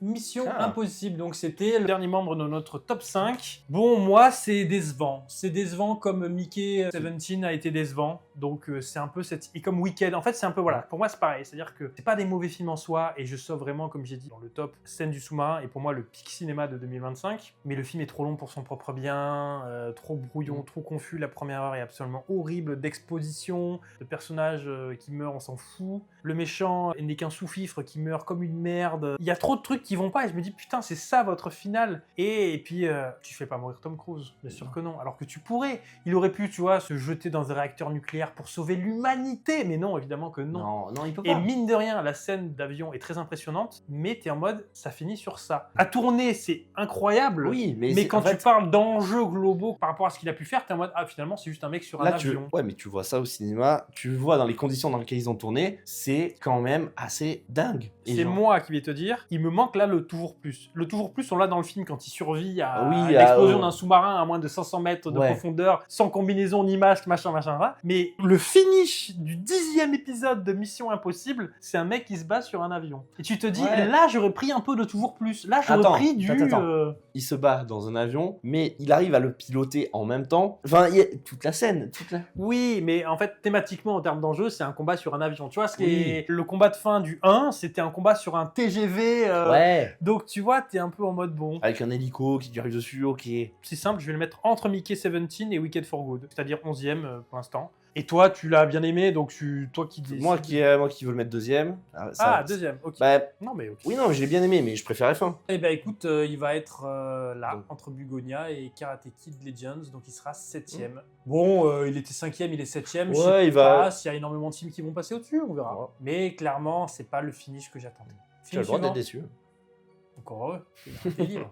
Le film suivant, Superman, bah, et on l'avait classé 7e. Ouais, parce qu'on avait des grandes attentes. Le début de l'arc James Gunn chez DC, il y avait de l'engouement. On a fait un vlog dessus, Mm. on a bien aimé tous les deux. Moi, je reste à défendre ce film parce que c'est un Superman qui défend les gens, qui veut aider l'humanité. Même si j'aimais bien le côté gritty des Snyder, ça fait du bien de voir un mec qui essaie d'aider tout le monde, qui échoue alors qu'il est censé être le mec le plus... Ouais, qui plus fort. il rencontre des difficultés. Tout n'est pas parfait dans ce film, il y a trop de chiens, le Non, personnage jamais assez de est chiens. parfois trop traité comme un loser, comme James Gunn le fait tout le temps. Maintenant, il faut le classer. Je te propose pour une fois de commencer, parce que c'est toujours moi qui me mouille. Bah oui, c'est toi qui parles. Donc tu le classes en premier. Non, c'est vrai qu'il y a que moi qui ai parlé. Peut-être que tu vas raconter quelque chose. Non, Non. comme t'as dit, on a fait un vlog dessus. Non, mais voilà, c'est un renouveau de Superman. Le ton du film est bien.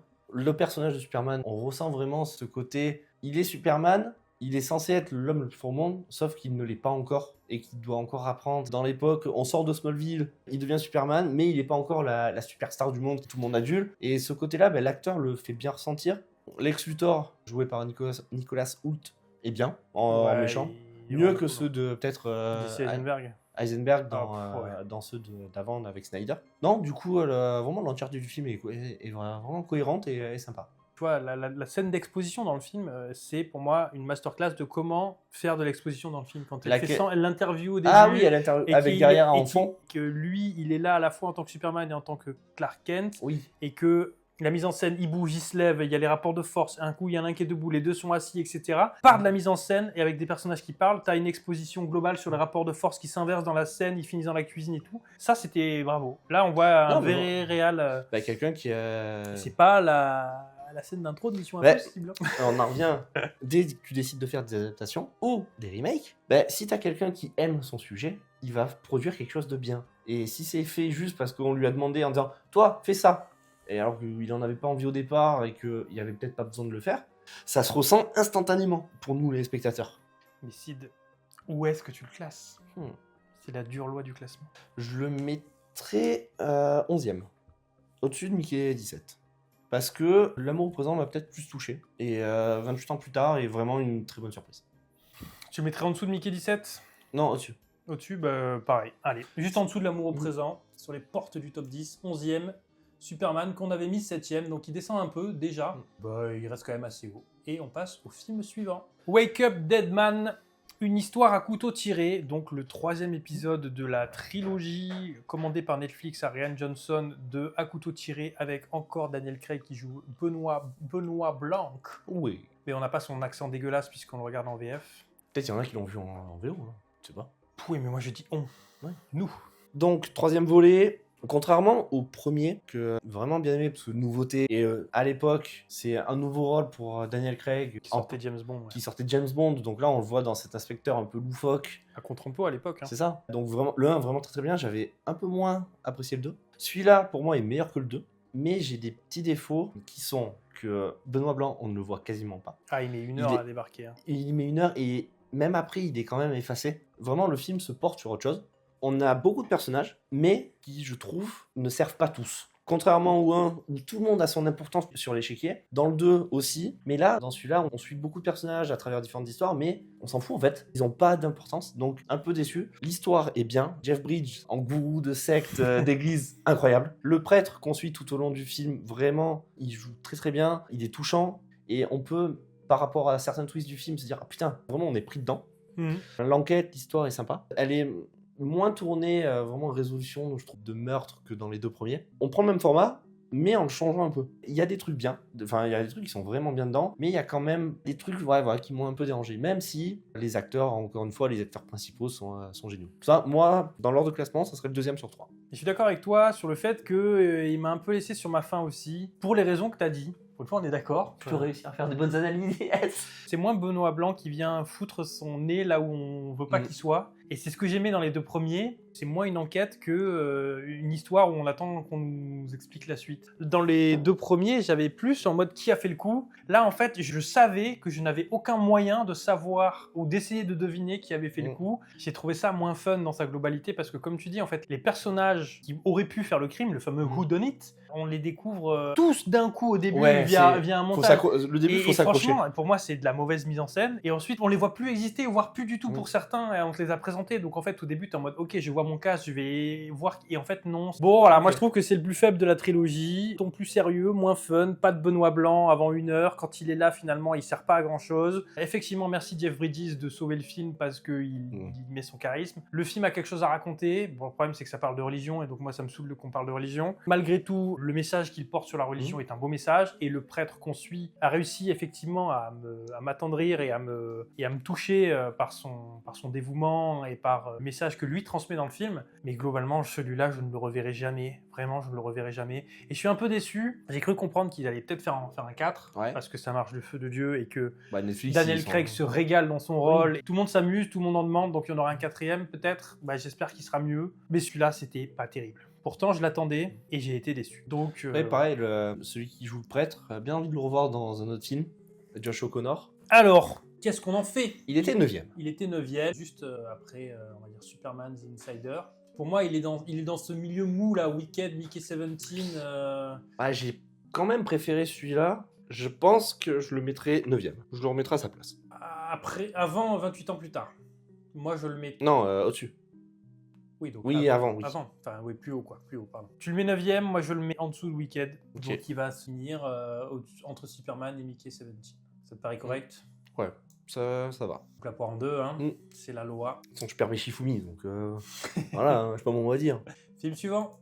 Predator Badlands. On n'y croyait pas du tout. Putain. Il était 45e. Surtout qu'il a pas vu Prey. Eh ben regarde Prey. Parce celui que si d'avant. Aimé celui-là, c'est le même réal. C'est justement parce qu'il avait fait Prey sur Disney+, dans l'univers de Predator, mais sans que ce soit un film estampillé Predator, que tout le monde avait trouvé génial, qu'on lui a filé les rênes de celui-là en mode ta carte blanche.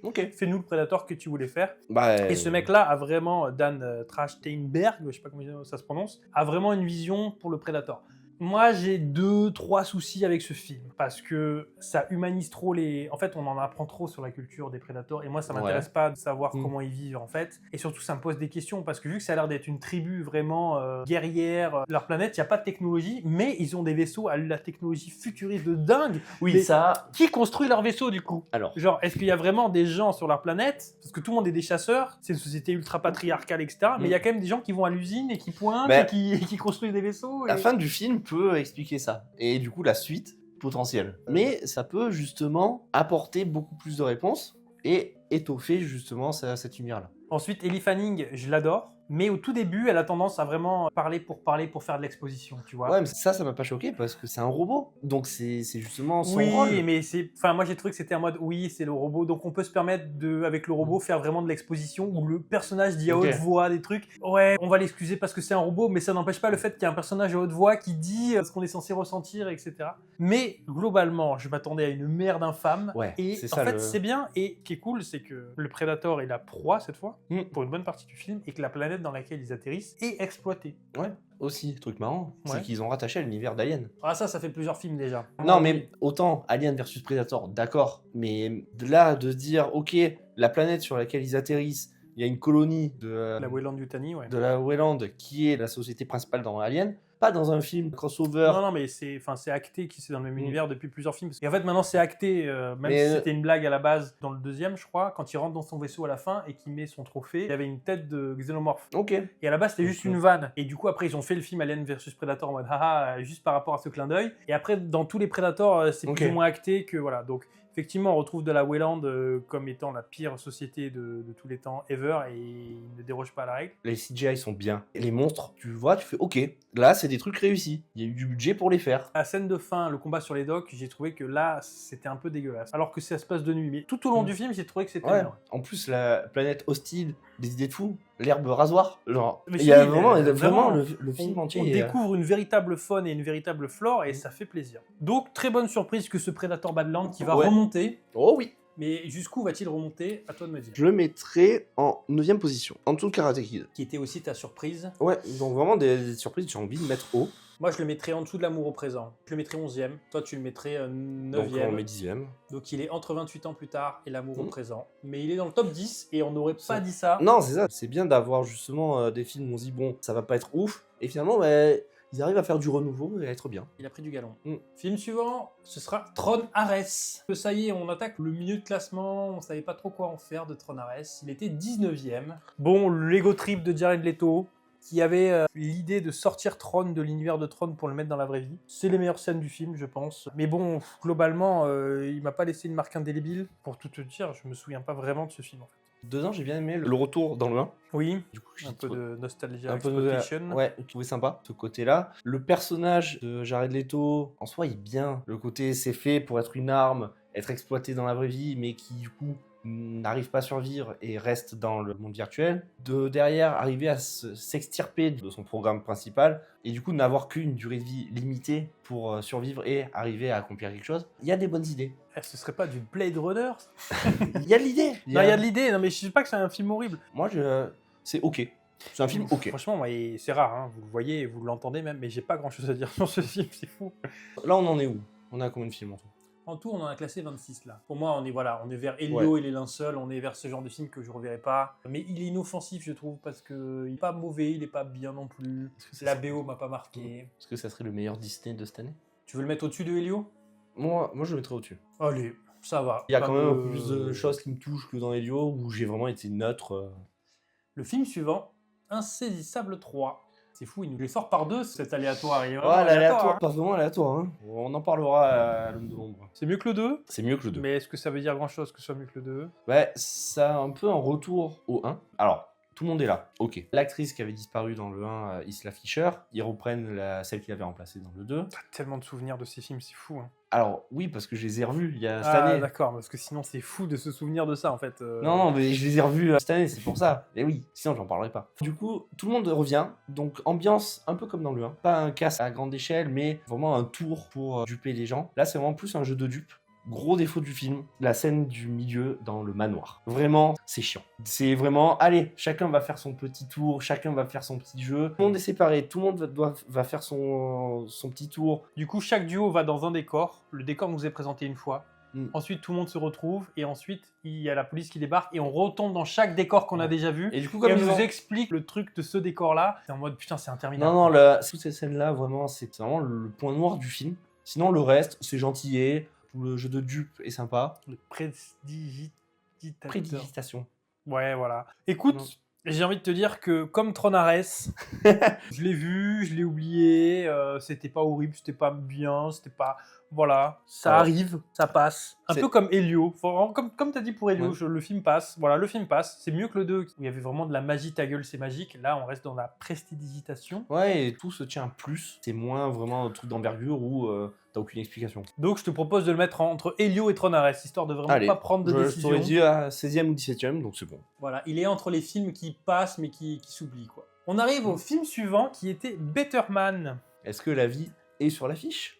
On l'avait mis 11e parce que je pense que j'avais dû te forcer un peu à dire ça va être trop bien. Et spoiler, c'était trop bien. Mm. On en a parlé dans les tops.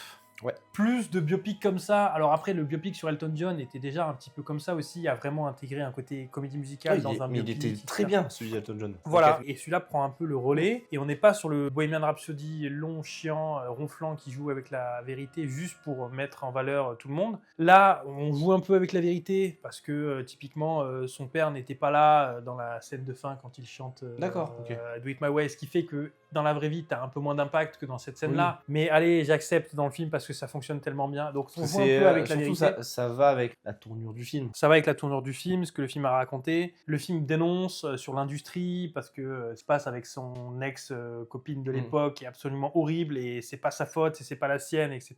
Donc franchement, Better Man, je ne peux que vous le conseiller. Je sais que d'autres personnes l'ont vu et ont été agréablement surpris aussi et j'en ai parlé avec d'autres personnes cette année. Donc pour moi, ça va dans le top 10. Hein. Better Man, c'est du top 10 et j'ai presque envie de le mettre au-dessus des Bad Guys 2, 4e. Ou au-dessus de Ballerina, 5e. Ça me va. 4e ou 5e? 4e. 4e, on est Ouais. d'accord. Hein. Il était dans mon top, je suis sorti de là, j'ai vraiment adoré. Donc ouais, non, il mérite sa place en haut. Il grimpe.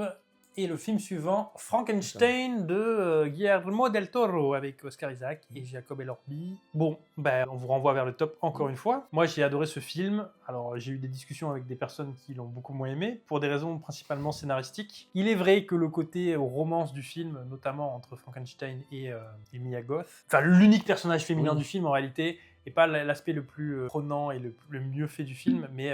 pour moi, le film parle d'autre chose, et puis Frankenstein tombe in love d'une meuf qu'il a vue 2 secondes, parce que c'est un être qui vient de naître, un peu comme était Poor Things. Alors, la créature ou le La docteur? créature, oui, Ok. la créature, pardon. La créature, un peu comme Poor Things avec Emma Stone, il a un corps d'adulte, mais en fait, il a un esprit d'enfant, et il n'a été que maltraité par Frankenstein toute sa vie, et d'un coup, elle vient, elle lui apporte de la douceur, elle lui montre de l'humanité. Oui, mais ça reste mieux que pauvre créature. Non, mais... Voilà, donc moi, bon, j'en ai déjà longuement parlé dans mon top. Pour moi, Frankenstein, c'est top 5. Tiraillé, mon cher, tiraillé. Ce film est très bien. Mais, il y en a d'autres qui sont mieux. alors, il va falloir que... Ah ouais. La loi est dure, mais c'est la loi. Là, pour l'instant, j'ai Bad Guys qui me... Qui te tente plus? Eh ben, tu veux Euh, perdre un bah, en chiffre fait- de plus? Non, ouais, en dessous de Bad Guys. Alors, moi, je le mets au-dessus. Je le mets top 5. Donc... Shifumi. Ah, Oh, j'ai j'ai gagné. gagné. Ça y est. Allez, c'est bon. Aïe, aïe, aïe, aïe, aïe. Ça fera plaisir à certains ou certaines. Film suivant. Avatar, de feu et de cendre, ou Fire and Ash en anglais. Cameron qui revient. Alors bon, Il ramène toute la clique. le 2 et le 3 ont été tournés en même temps. C'est pour ça qu'ils sortent à 2 ans d'intervalle, ou 1 an, 2 ans. J'avais la flemme, j'avais pas envie. Et en fait, oui, le film est bien. Ce film-là est le film que le 2 aurait dû être. Ou alors mélanger le 2 et le 3, enfin je sais pas. Mais Bah, lui, c'est un mélange de 2 et 2+. C'est un 2+. il y en a qui vont dire 2,5 et je comprends. Mm. Notamment parce que la bataille de fin, c'est vraiment la bataille Ouais. du 2. En plus poussé. Version 2, avec les mêmes retournements de situation, dans le même ordre et tout. Mais tout ce qu'il y a avant, c'est intéressant, notamment Quaritch qui porte le film. Quaritch est la méchante. Le problème, c'est que elle est incroyable pendant la première moitié du film, puis ensuite elle se fout avec Quaritch, Et Quaritch prend le 2. et ensuite ce n'est plus qu'un faire-valoir. Et c'est putain de dommage. Alors oui, je comprends le parce côté- que, première moitié du film, les humains ne sont pas là. C'est vraiment l'affrontement entre tribus d'Avatar. Deuxième partie, c'est les humains qui sont là. Donc ouais, elle est en faire valoir, mais Quaritch prend le lead à ce moment-là. Oui, et mais- du coup, le fait que les deux méchants se datent ensemble à la fin, première partie c'est l'une qui est au-dessus, deuxième partie l'autre, franchement, ça l'équilibre est respecté. Ben, pour moi, ça diminue son personnage qu'elle se fasse à ce point-là mater finalement. Oui, mais elle va et revenir dans le 4. Ouais, mais pour moi, c'est pas ultra logique qu'elle disparaisse à ce point-là et qu'elle ait pas un rôle plus important dans la deuxième moitié du film. Mais le film est déjà suffisamment long et il a beaucoup de choses à raconter, donc soit. Le film est très très beau, on l'a vu en IMAX 3D dans les meilleures conditions et c'est incroyable de le voir dans ces conditions-là. Il fait beaucoup moins mal à la tête que le 2. Oui, les changements de nombre de FPS entre les 24 et les 48 sont beaucoup mieux gérés. Graphiquement, bah, ça reste une claque, encore une fois. Après, on tombe un petit peu dans le syndrome Sangoku, c'est-à-dire que tous les problèmes de tous les films sont toujours Sam Worthington. Et Ouais. qu'en fait, s'il n'était pas là, bah, partout où il va, il amène Le chaos. chaos en fait, et donc il suffirait juste de l'enlever pour que les navis puissent vivre en paix presque. Hein. Il se sacrifiera à la fin. Et donc, je pense qu'il va nous faire une Sangoku, c'est-à-dire c'est moi le problème, donc si on m'enlève moi, il n'y a plus de problème. Mais clairement là, on est sur une transition, c'est le dernier film où le père va être aussi important et les enfants vont avoir vocation, je pense, dans les Ouais, suites. parce que là, ils ont tous. Enfin, Ils il sont y en a au moins deux. ados, ils vont devenir jeunes adultes. Il y en a deux qui ont pris du galant, un qui s'est démarqué. Donc à voir comment ça Mais va. surtout comment ça que les darons, c'est toujours la faute des darons. Et là, dans ce film-là, Encore clairement, il y a vraiment des thématiques intéressantes et des dilemmes moraux pour les personnages où vraiment j'étais accroché à mon siège en mode putain, ils vont le faire, ils vont pas le faire. Ouais, etc. Alors, ils peuvent pas se permettre d'oser trop parce que Ben, ça reste, ça aurait doit être tout été- public. Ça aurait été putain de cool. Hein. Oui, mais tu peux pas. Tu peux pas. Non, après, je comprends qu'ils le fassent pas aussi parce que tu vois, tu peux te tromper et puis tu reviens à la raison. Mais en tout cas, ce qui se passe dans le film montre bien que Jake a tort. Jake a véritablement tort. Alors après, la mère aussi a tort sur certains aspects, et en fait, les enfants ont raison. Mais le côté militaire, patriarcal de ta gueule, je suis le pater familias, tu fais ce que je te dis et tout, au début du film, il l'a encore, et à la fin du film, il se rend compte que... En fait, Il a plus trop. Ouais, mais parce qu'il a appris, il a grandi, et bon, bah, c'est la faute des darons. À voir le 4, je suis curieux. Maintenant, je pense qu'il peut plus refaire un 2,5. Non, ça. Donc là, on a fini, on a vu toutes les tribus, les méchants sont posés, ils survivent encore, toujours et tout le temps, il veut jamais tuer ses méchants. Bon, en tout cas, celui-là, je n'y croyais pas. Et pourtant, c'était très bien. Pas, on avait quand même mis 10ème, donc ce qui est pas mal. Hein. Ouais, mais au moment où je le classais, j'y croyais, mais je pense qu'avant de le voir, là, quand il est sorti en fin d'année, j'étais en mode... Et non, très bonne réussite. Et il est en train de tout détruire. Mais Papy et Cameron a dit « Oh, si celui-là, il gagne pas d'argent, je m'arrête là.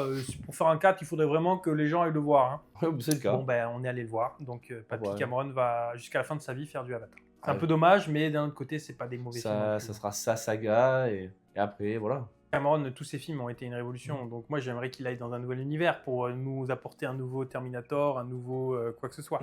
Mais s'il doit finir sa vie sur Avatar, ainsi soit-il. Il aura assez donné pour le cinéma. Je le mets juste en dessous de Frankenstein. Donc je le mets 7ème. Ok. Au-dessus de Ballerina, au-dessus de Bugonia et Ouais. au-dessus de Mission Impossible. Pour l'ampleur du film, finalement, ce qu'on a vu, ce qui a été produit, ouais, je prends la 7ème place. Nous sommes d'accord pour une 7ème place et il était 10ème. Donc pour l'instant, Il a tenu ses promesses. Et on passe au film suivant. Alors que celui-là. Minecraft. On en a déjà Bon, on parlé. l'avait foutu 51ème. Hein. Ouais, Donc, on n'y croyait pas. On n'y croyait pas et je pense qu'on avait raison de ne pas y croire. J'avais oublié, même entre le top et les flops qu'on a tourné hier. Et aujourd'hui, j'avais oublié l'existence de ce film. Ah oui. Et là, je me rappelle que ce film existe et je suis en mode ah ouais. Si vous voulez me voir m'énerver, encore, je suis même pas sûr que je m'énerve. Je crois que je suis juste dépité face à Minecraft. Plus dépité, ouais. Et là, aujourd'hui, je vais être dans le même état. Minecraft, bah, c'est simple, on va aller très vite. Blanche-Neige, God Save the Tush, souviens-toi l'été dernier, The Amateur. Moi, j'ai ma place. Vas-y. 27. Donc, en dessous de Lilo et Stitch. Ouais, moi, ce sera God Save the Tush, c'est pire. Mais Blanche-Neige, c'est mieux. Donc, il sera entre Baby Girl et Blanche-Neige. Il sera 28ème. Il aura gagné des places. Il a gagné des places, c'est dingue.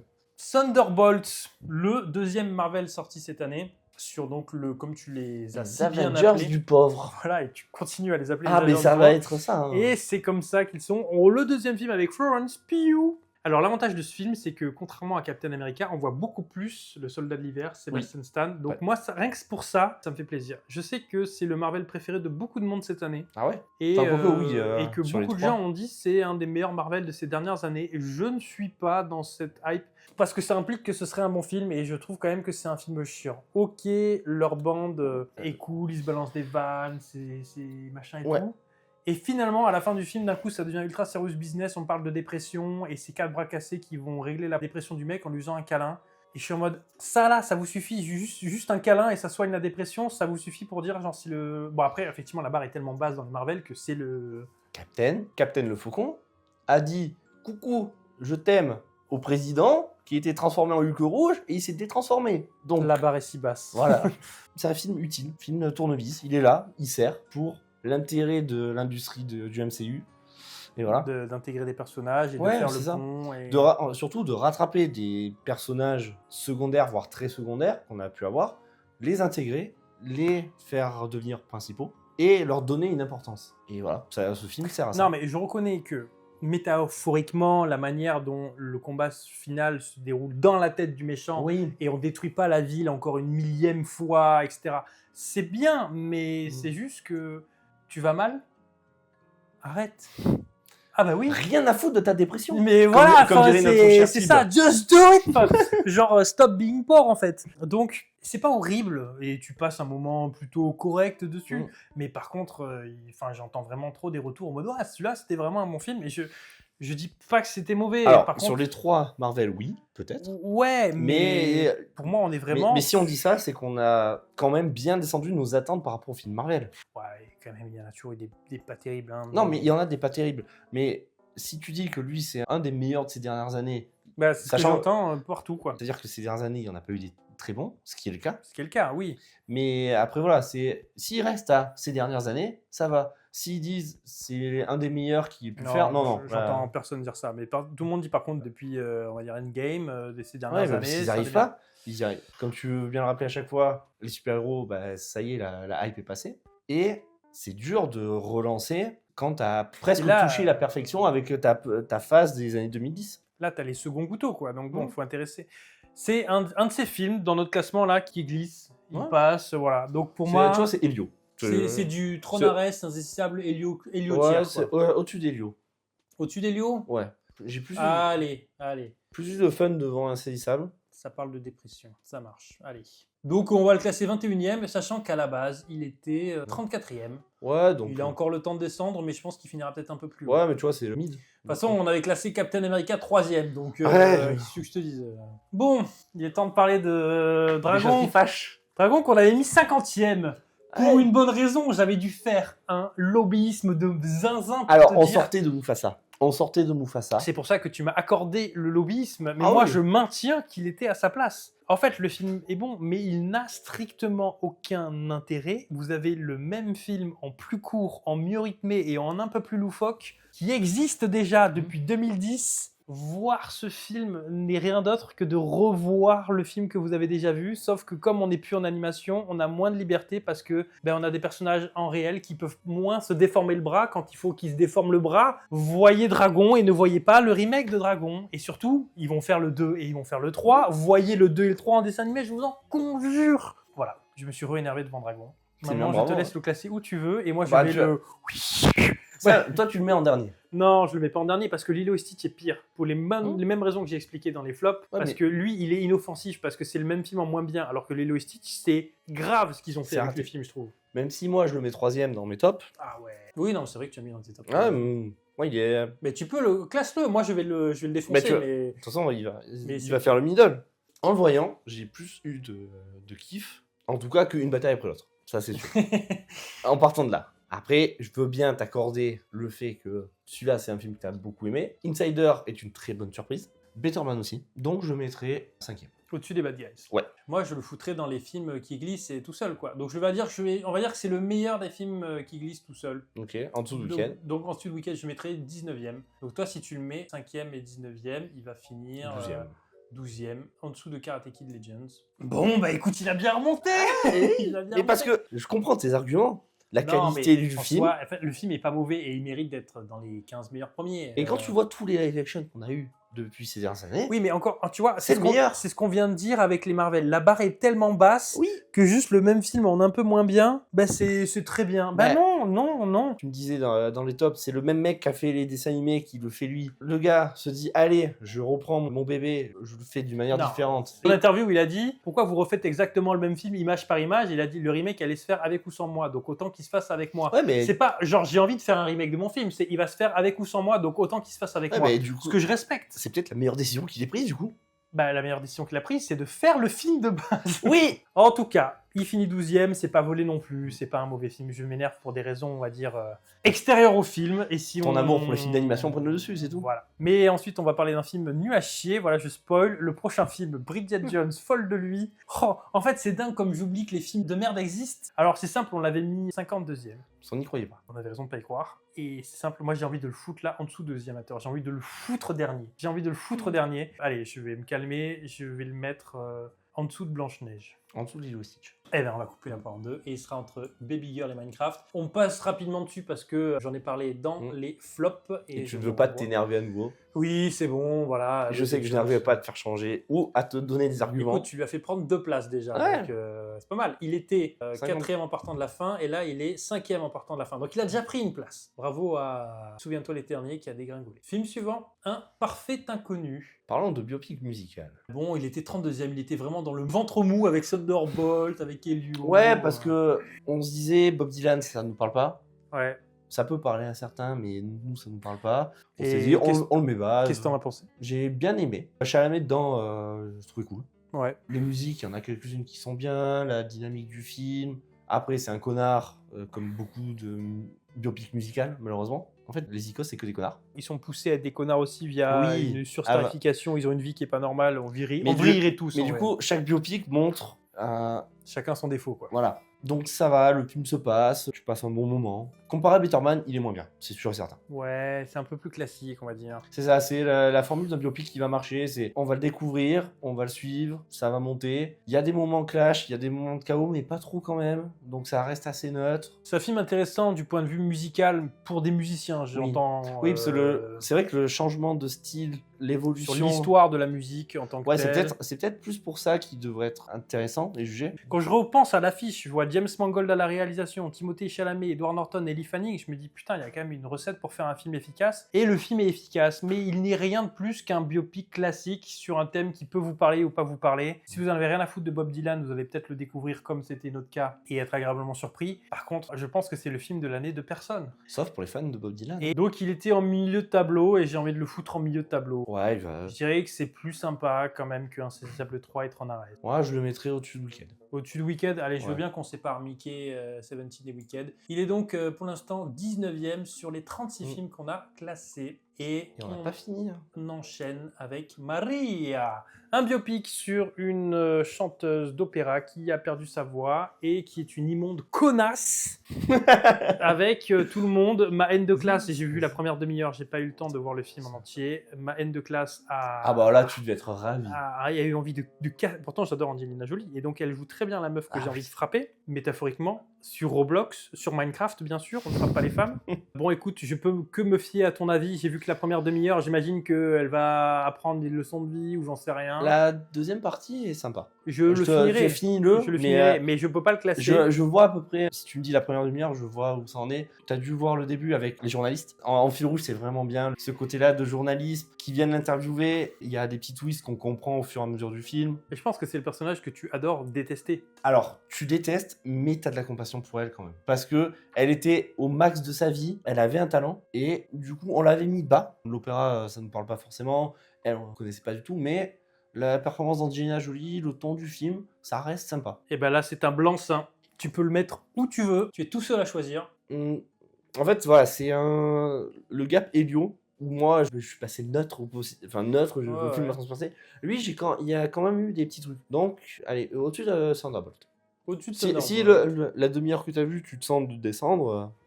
Non, parce qu'en fait, je me doute qu'il va se passer des trucs, j'en suis qu'à un quart du film en soi, mais... Allez, tente un blanc-seing, donc on met Marie à 23e, qui du coup fait une remontée stratosphérique. Ouais, mais c'est... Après, peut-être que tu voudras faire... Écoute, il n'y aura pas, c'est ma faute, je l'ai pas vu, je peux m'en prendre qu'à moi-même. Et le film suivant, Jurassic World Rebirth, de Gareth Edwards. Alors, on en a parlé dans les flops, donc si vous voulez un peu plus de détails, on vous renvoie sur cette vidéo, mais globalement, on n'a pas aimé, on n'est pas fan, même si les prémices de départ nous semblait bon. Sur le papier, on disait ok, ça aurait pu. Ça aurait, justement, c'est ça le problème. Moi j'en ai un peu marre qu'on fasse des films un peu cons et sans message dans Jurassic World, alors que Jurassic Park, le premier, même si je sais que dès que je le montre à quelqu'un récemment, il aime pas, mais c'est un film très intelligent, qui a plein de sous-textes, qui a plein d'idées de réal et qui montre plein de choses. Incroyable. Voilà, merci de non, mais rappeler la vérité. Toi, tu iras plus profondément que moi. Ce film, le 1 restera incroyable. Le 2, moins. Le 3, pareil. Je kiffe le 3. Oui, mais c'est un plaisir coupable, le 3. Oui, mais c'est pas au même niveau, mais vraiment, je le mets pas très loin du 1, le 3. Et après, les Jurassic World sont arrivés. Le 1, en renouveau, paraît plutôt sympa, en soi. Ouais, enfin, pour moi, le 1, c'est Star Wars 7. C'est ça, en fait, le renouveau, on retente de faire quelque chose. Derrière, tu fais le 2, c'est pas... Il y a eu la scène du manoir qui était d'un coup slasher horreur, c'était sympa. Genre une autre tournure, ouais. je dis ok. mais bon, ça sauve pas le film. Le 3, Trois moments, il te dit Les animaux dinosaures reviennent sont à la- enfin dans la C'est faux. liberté, et c'est faux, et le film te ment. mais du coup, ça part d'un truc de base qui est bien, mais derrière, ça suit pas. Et celui-là, c'est pareil, comme on en a parlé, ça part d'un postulat de base, tu te dis c'est intéressant, on va voir où ça va. Et derrière, ça marche pas. Et où ça va, justement?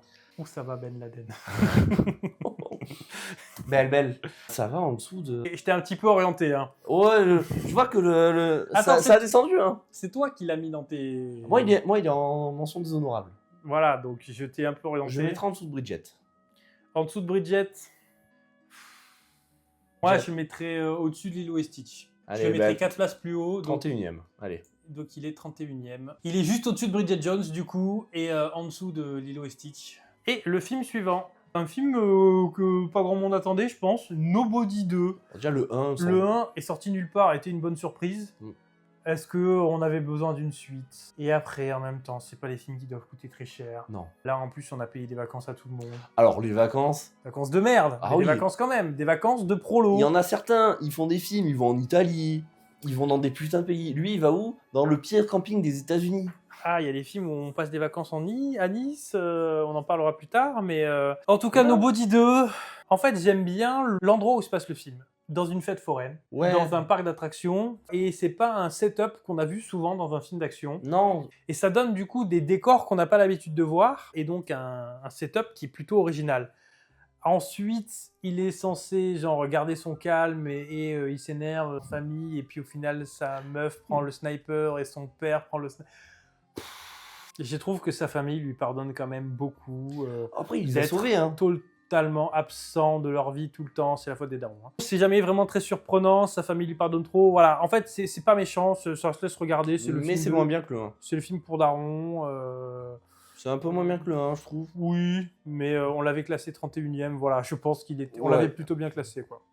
Alors, ma question est Où on le met maintenant? où on le met? Maintenant qu'on a du choix, c'est compliqué. Mais ouais, mais on a aussi un ventre mou où on peut foutre les films de ventre mou, tu vois. Il y a un espèce de Wicked for Good Tronares, ça reste un. Ouais, un c'est espèce, le blocus. un espèce de gap. Faut Et- passer ça pour vraiment... Et moi, je le mettrais quand même en dessous de Wicked, mais je peux comprendre que tu le mettes au-dessus. Ouais, c'est sympa, c'est pas très long, c'est 1h30. Tu préfères Insaisissable?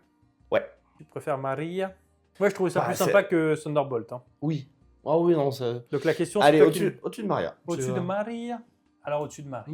Film suivant, on enchaîne Ah. avec Destination Finale 6, Bloodlines, qu'on avait mis 33ème. On y avait cru à celui-là. On y avait cru. je pense, parce que les destinations finales, ça a pour but d'être drôle. On avait dit Des au morts pire, drôles. au pire, ce sera fun. Et voilà. Et alors, le film est fun. En fait, j'ai l'impression que là, on est vraiment sur le dernier de la saga. Le scénario utilise intelligemment tous les films qui ont été faits jusqu'à présent et un peu, comment dire, la colonne vertébrale qui va tous les lier entre eux Ouais.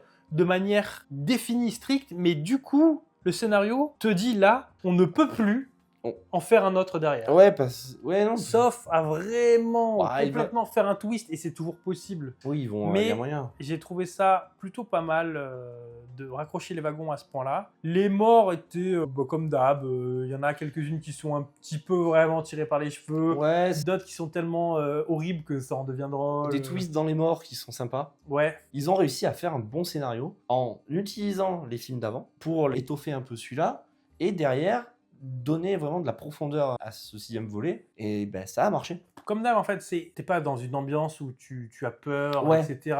Mais le film doit toujours mettre en scène la mort et essayer de nous la montrer avant qu'elle se passe. Tu vois ce qui va le tuer la personne, mais comment on va en arriver à ce que Oui. cette personne soit tuée? C'est fun à regarder, c'est sympa, ça passe C'est bien, ça dure pas trop à plombe, et c'est plutôt intelligent. Non, voilà. bah Je pense que ça passe bien. pour le coup, c'est il mérite de bien monter. J'allais dire, c'est peut-être le meilleur film d'horreur de cette année, mais 28 ans plus tard reste quand même un film plus solide. Oui, lui c'est plus horreur fun Ouais. alors que 28 ans plus tard c'est horreur sérieux. On est peut-être au-dessus de Wicked? Ah, peut-être pas, je sais pas.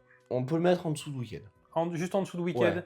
Ah, Quand même, il y a un gap ouais, de... de qualité. Mais celui-là, Il est vraiment aux portes Mm. du bien. Et on va passer au film suivant. Y a-t-il un flic pour sauver le monde qu'on avait appelé Naked Gun à l'époque parce qu'on n'avait pas le nom français? Bon, une comédie vraiment comédie pour le coup, comédie second degré pure. qui brise le quatrième mur toutes les 14 secondes. Je trouve que Liam Neeson fonctionne bien dans ce rôle. Ça balance de la vanne toutes À les gogo. 3 minutes. C'est plutôt pas mal. C'est pas parfait. Il y a peut-être, ça marche moins bien à partir de la moitié, je pense. Je trouve que le début est très efficace. Il y a vraiment des vannes. Ouais, où je c'est me rythmé, suis- ça envoie bien. J'ai eu un fou rire sur quelques vannes, donc ça vaut le coup. Et c'est une bonne critique du genre du flic, un peu réactualisé quelques années plus tard. Après, c'est pas exempt de défauts. Non, mais oui, ça a des défauts. Parce que, ok, Bah, il va y avoir plein de blagues, certaines vont marcher sur C'est ça. ou Tu d'autres non. prends ce qui te plaît, mais il y en a forcément qui vont te passer. Mais dessus, du quoi. coup, les moments où les blagues marchent pas, bah, c'est un temps mort du film. Après, c'est bien, c'est que c'est des blagues à la fois purement verbales et aussi de mise en scène, Ouais. de petits Ah, effets, de c'est petits trucages. réfléchi. Le rendu est correct. Bah, je trouve que c'est honnête comme comédie. Mm. Ça mange pas de pain, ça va pas révolutionner le cinéma, mais moi, ça me dérange pas s'il y a une comédie comme ça qui sort tous les 3-4 ans, Ouais. j'irai le voir avec plaisir. Et comme j'ai eu plaisir à voir celle-là,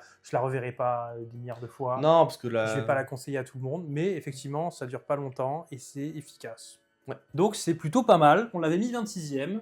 Ouais, parce qu'on avait quand même des bonnes attentes. Ce genre de cinéma a fonctionné par le passé et bah, montre qu'il y a une possibilité pour que ça fonctionne même maintenant. Hein. Alors, où le mettre? Ouais, ça reste quand même dans du milieu de classement. Après, je dirais que c'est plus fun que Insaisissable. C'est Oui. plus fun que Tron. Est-ce que c'est peut-être plus fun que Destination Finale 6? Ouais, Est-ce que c'est meilleur que Wicked? je mettrai en dessous. Ce week-end fait quand même une barre de dire, ok, même si le film est peut-être un peu moins bien, pas envie de dire raté, mais moins bien que le 1, ça reste une barrière de qualité en termes de cinéma qu'on a pu avoir cette année. Ouais, je sais pas. Je pense que je reverrai plus Y a-t-il un flic que Un Parfait Inconnu et Wicked. Donc moi, je vais le mettre Ok. au-dessus de Un Parfait Inconnu, juste en dessous de Mickey 17. Et Moi, donc, Moi, je mettrai en dessous week-end, donc on peut. il va se retrouver entre Un Parfait Inconnu et Wicked. Et il va passer dans le top 20 et sortir Wicked du top 20, Ouais. duquel il est resté pendant un long moment. Le film suivant, Zootopie 2. Le plus gros succès de Disney cette année et peut-être le seul bon film de Disney cette année. Oui, j'avais tiré du frein de toutes mes forces quand on l'avait classé pour le mettre 27e parce que je suis pas T'avais- fan du 1 et je sentais que le 2 allait être pourri. Finalement, le 2 est pas pourri. Le 2 est Très plutôt très bien. bien. Le 2 est plutôt bien. C'est un film qui est quand même très similaire à Bad Guys 2, on en a déjà parlé Ouais. ensemble, mais il y a deux personnages principaux qui sont un renard et un loup, mais qui ont un peu le même caractère, un petit peu la même manière de prendre des choses un peu de haut et un peu... Ben, avec, le caractère de l'animal en tant que tel, juste. C'est des prédateurs. Non, mais même thématiquement, c'est des films où les bad guys sont des animaux pas adaptés à la société dans laquelle ils sont. Là, on parle de Zootopie, c'est des animaux qui sont pas adaptés dans la société dans laquelle ils sont, avec un personnage principal qui se ressemble entre un loup et un renard. Et il y a même la même vanne, la même référence au Silence des agneaux quand ils vont voir le méchant du film précédent et qu'il y a une référence de la même manière au Silence Ouais. des agneaux. Et j'étais en mode, mais waouh, c'est le même film. Bah, bon, c'est pas le même film, mais... Non, mais ça veut dire que les mecs ont pensé à la même chose. Le style de blague qui marche. Et est-ce que maintenant c'est pas un peu trop facile de tu vas voir un ancien méchant en prison, il est forcément une référence à... Alors, dans les Bad Guys, le méchant était plus drôle en prison que dans celui-là. Ah mais bien Parce sûr. que le petit hamster qui sort bodybuildé en mode oh, c'est bon, j'ai fait de la muscu en Non, mais- prison. La rédaction s'engage, Les Bad Guys 2 est un meilleur film.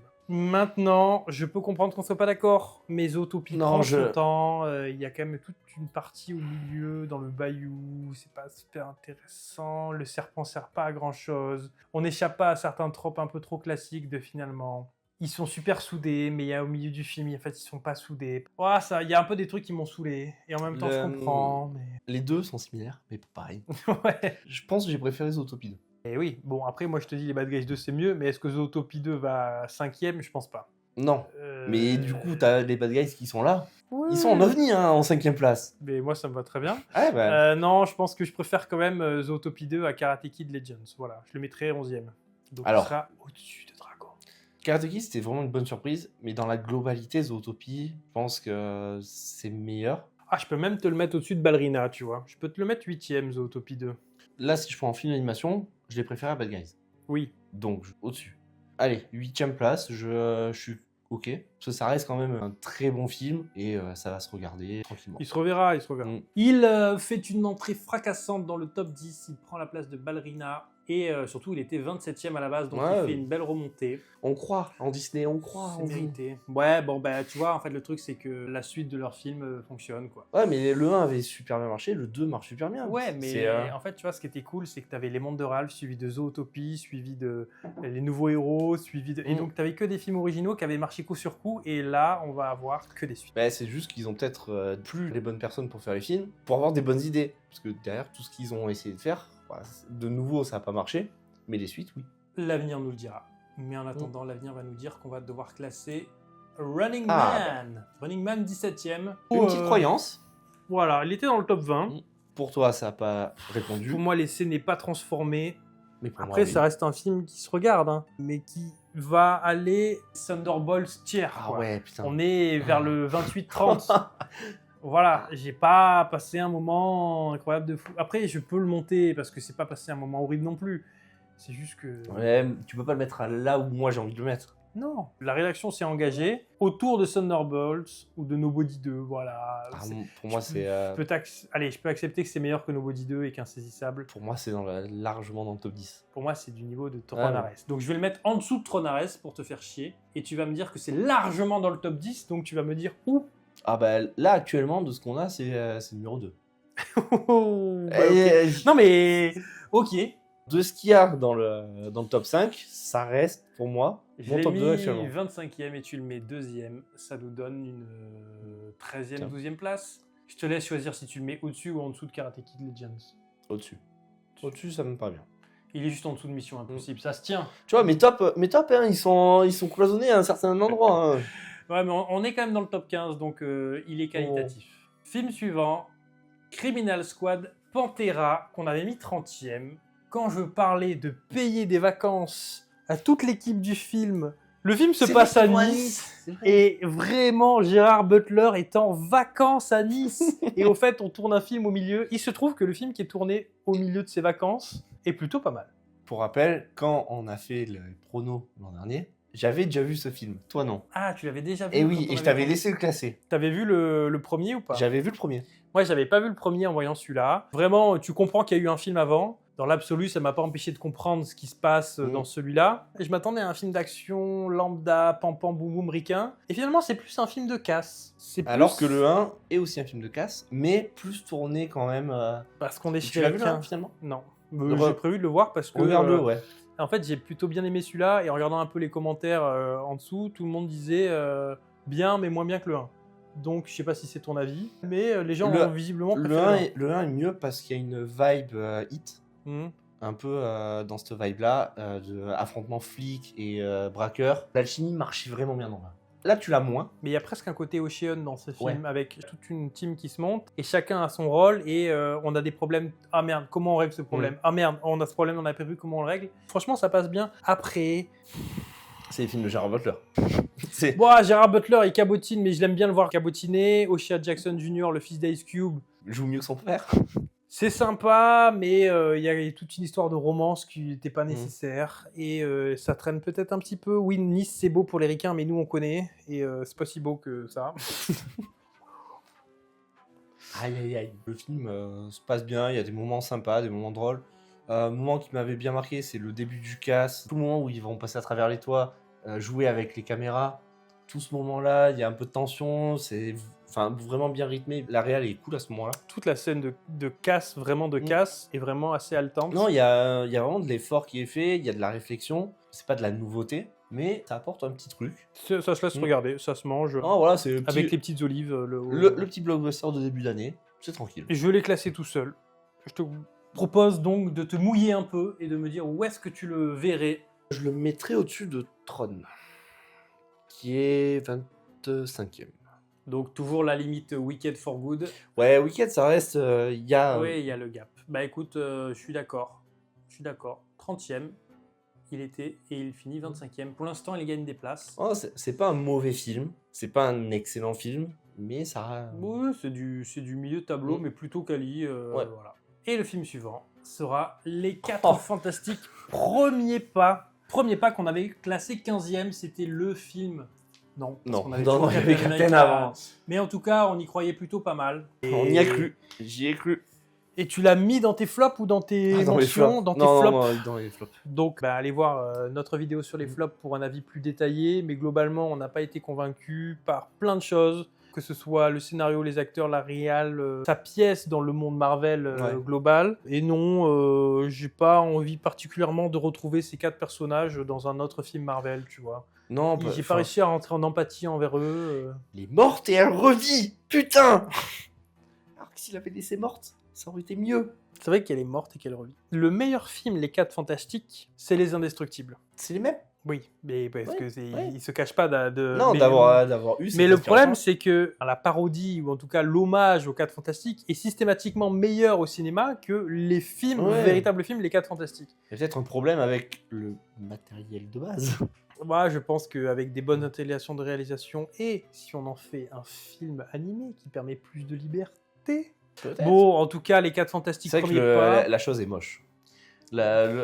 En le plus, le caillou est pas très bon. j'adore cet acteur parce que c'est celui qui joue dans The Bear. Mm. Et là, en fait, il apparaît 2 minutes et puis ensuite, il est grimé dans son costume et il a rien à jouer, il a rien à bouffer. Ouais. Il ne sert Alors, à rien. Oui, parce qu'on l'a vu en VF. Mais peut-être que dans son. Oui, non, mais puis lui, moi je suis content, il prend ses millions pour tourner dans Ah un oui. Marvel, etc. Mais par contre, on voit pas sa gueule et ça me fait chier parce que bon, il a D'ailleurs, une bonne gueule, quoi. The Beer, prochaine saison bientôt. The Bear, Regardez prochaine. cette série. Ou pas, certains me diront. Mais Non, il faut- moi je recommande. il faut la voir. chaudement. Bon, en tout cas, ce sera Oh, pas 15e. ça va vers le bas. Hein. Ce sera pas 15e, c'est moins bien que le Thunderbolt, c'est sûr. J'ai eu plus de fun devant Until Dawn. Est-ce que c'est mieux ou moins bien que Captain America? Toi, tu vas c'est dire que moins c'est bien. moins bien.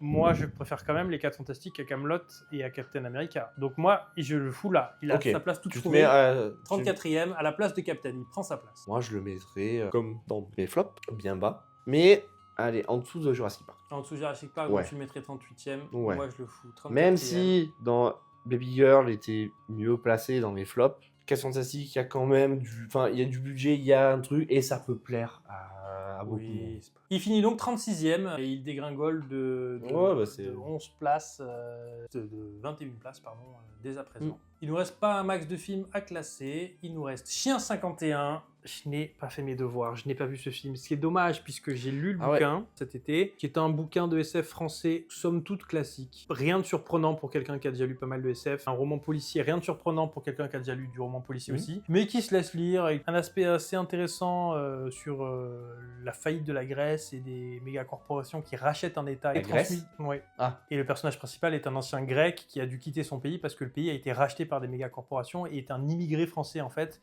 et c'est pour ça qu'on le traite de chien. Bon bref, il y a toute une histoire. Ah oui, non, mais en fait, ça n'a rien à voir, du coup. C'est pour ça que je te dis, j'aurais Ça voulu n'a voir le rien film à parce voir, que putain. je comprends que le film se base sur le bouquin, mais qu'on est loin d'une adaptation assez fidèle. Ah non, mais non. Et je pense qu'on a perdu le volet le plus intéressant du. On doit garder à peu près la même histoire, la même enquête, mais tout le volet politique. Et Alors, après, moi, j'ai bien dormi devant ce film. J'ai dû rater 15-20 minutes. Je m'endors un moment, je me réveille. Le film n'a plus rien à voir. J'étais en mode, qu'est-ce qui se passe, putain? Mais il n'y a pas de grec, il n'y a pas d'exilés politiques, il n'y a rien de tout ça. Alors oui, ils ont peut-être gardé la même trame, l'aspect méga corpo qui contrôle le monde. Ouais, et puis en fait, le meurtre et les raisons qui poussent ces personnes-là à enquêter doit être à peu près le même. J'ai vu la bande-annonce, ça a l'air de jouer comme une merde pour tout le monde.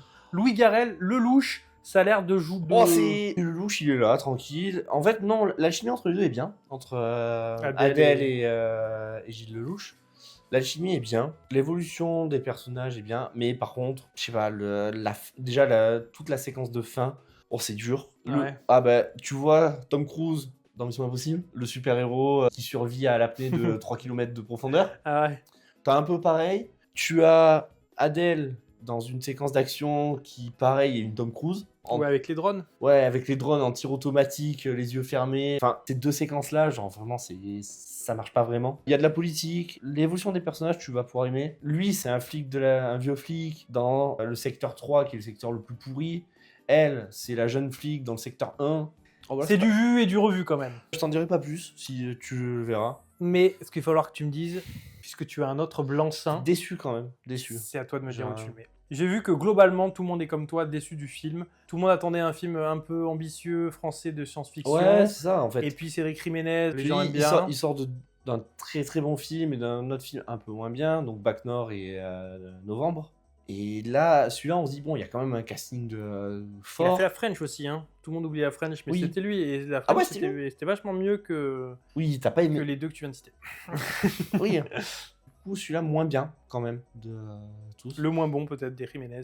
En tout cas, pour l'instant, il a regardé encore le louche avec Ouais, lui. c'est son fétiche, hein. Par contre, le truc qui était bien, le film se passe dans un Paris qui, ok, est dirigé, enfin la France est dirigée par une méga corpo, mais ça fait pas trop futuriste non plus. C'est pas le full futuriste Blade Runner, Running Man ou ce genre de truc. Ça reste quand même ancré dans notre quotidien. Ouais. Ok. Où est-ce que je le classe? Ça va en dessous de Weekend, on est d'accord que Oui, la oui. barrière et la barrière Oh, tient. la barrière.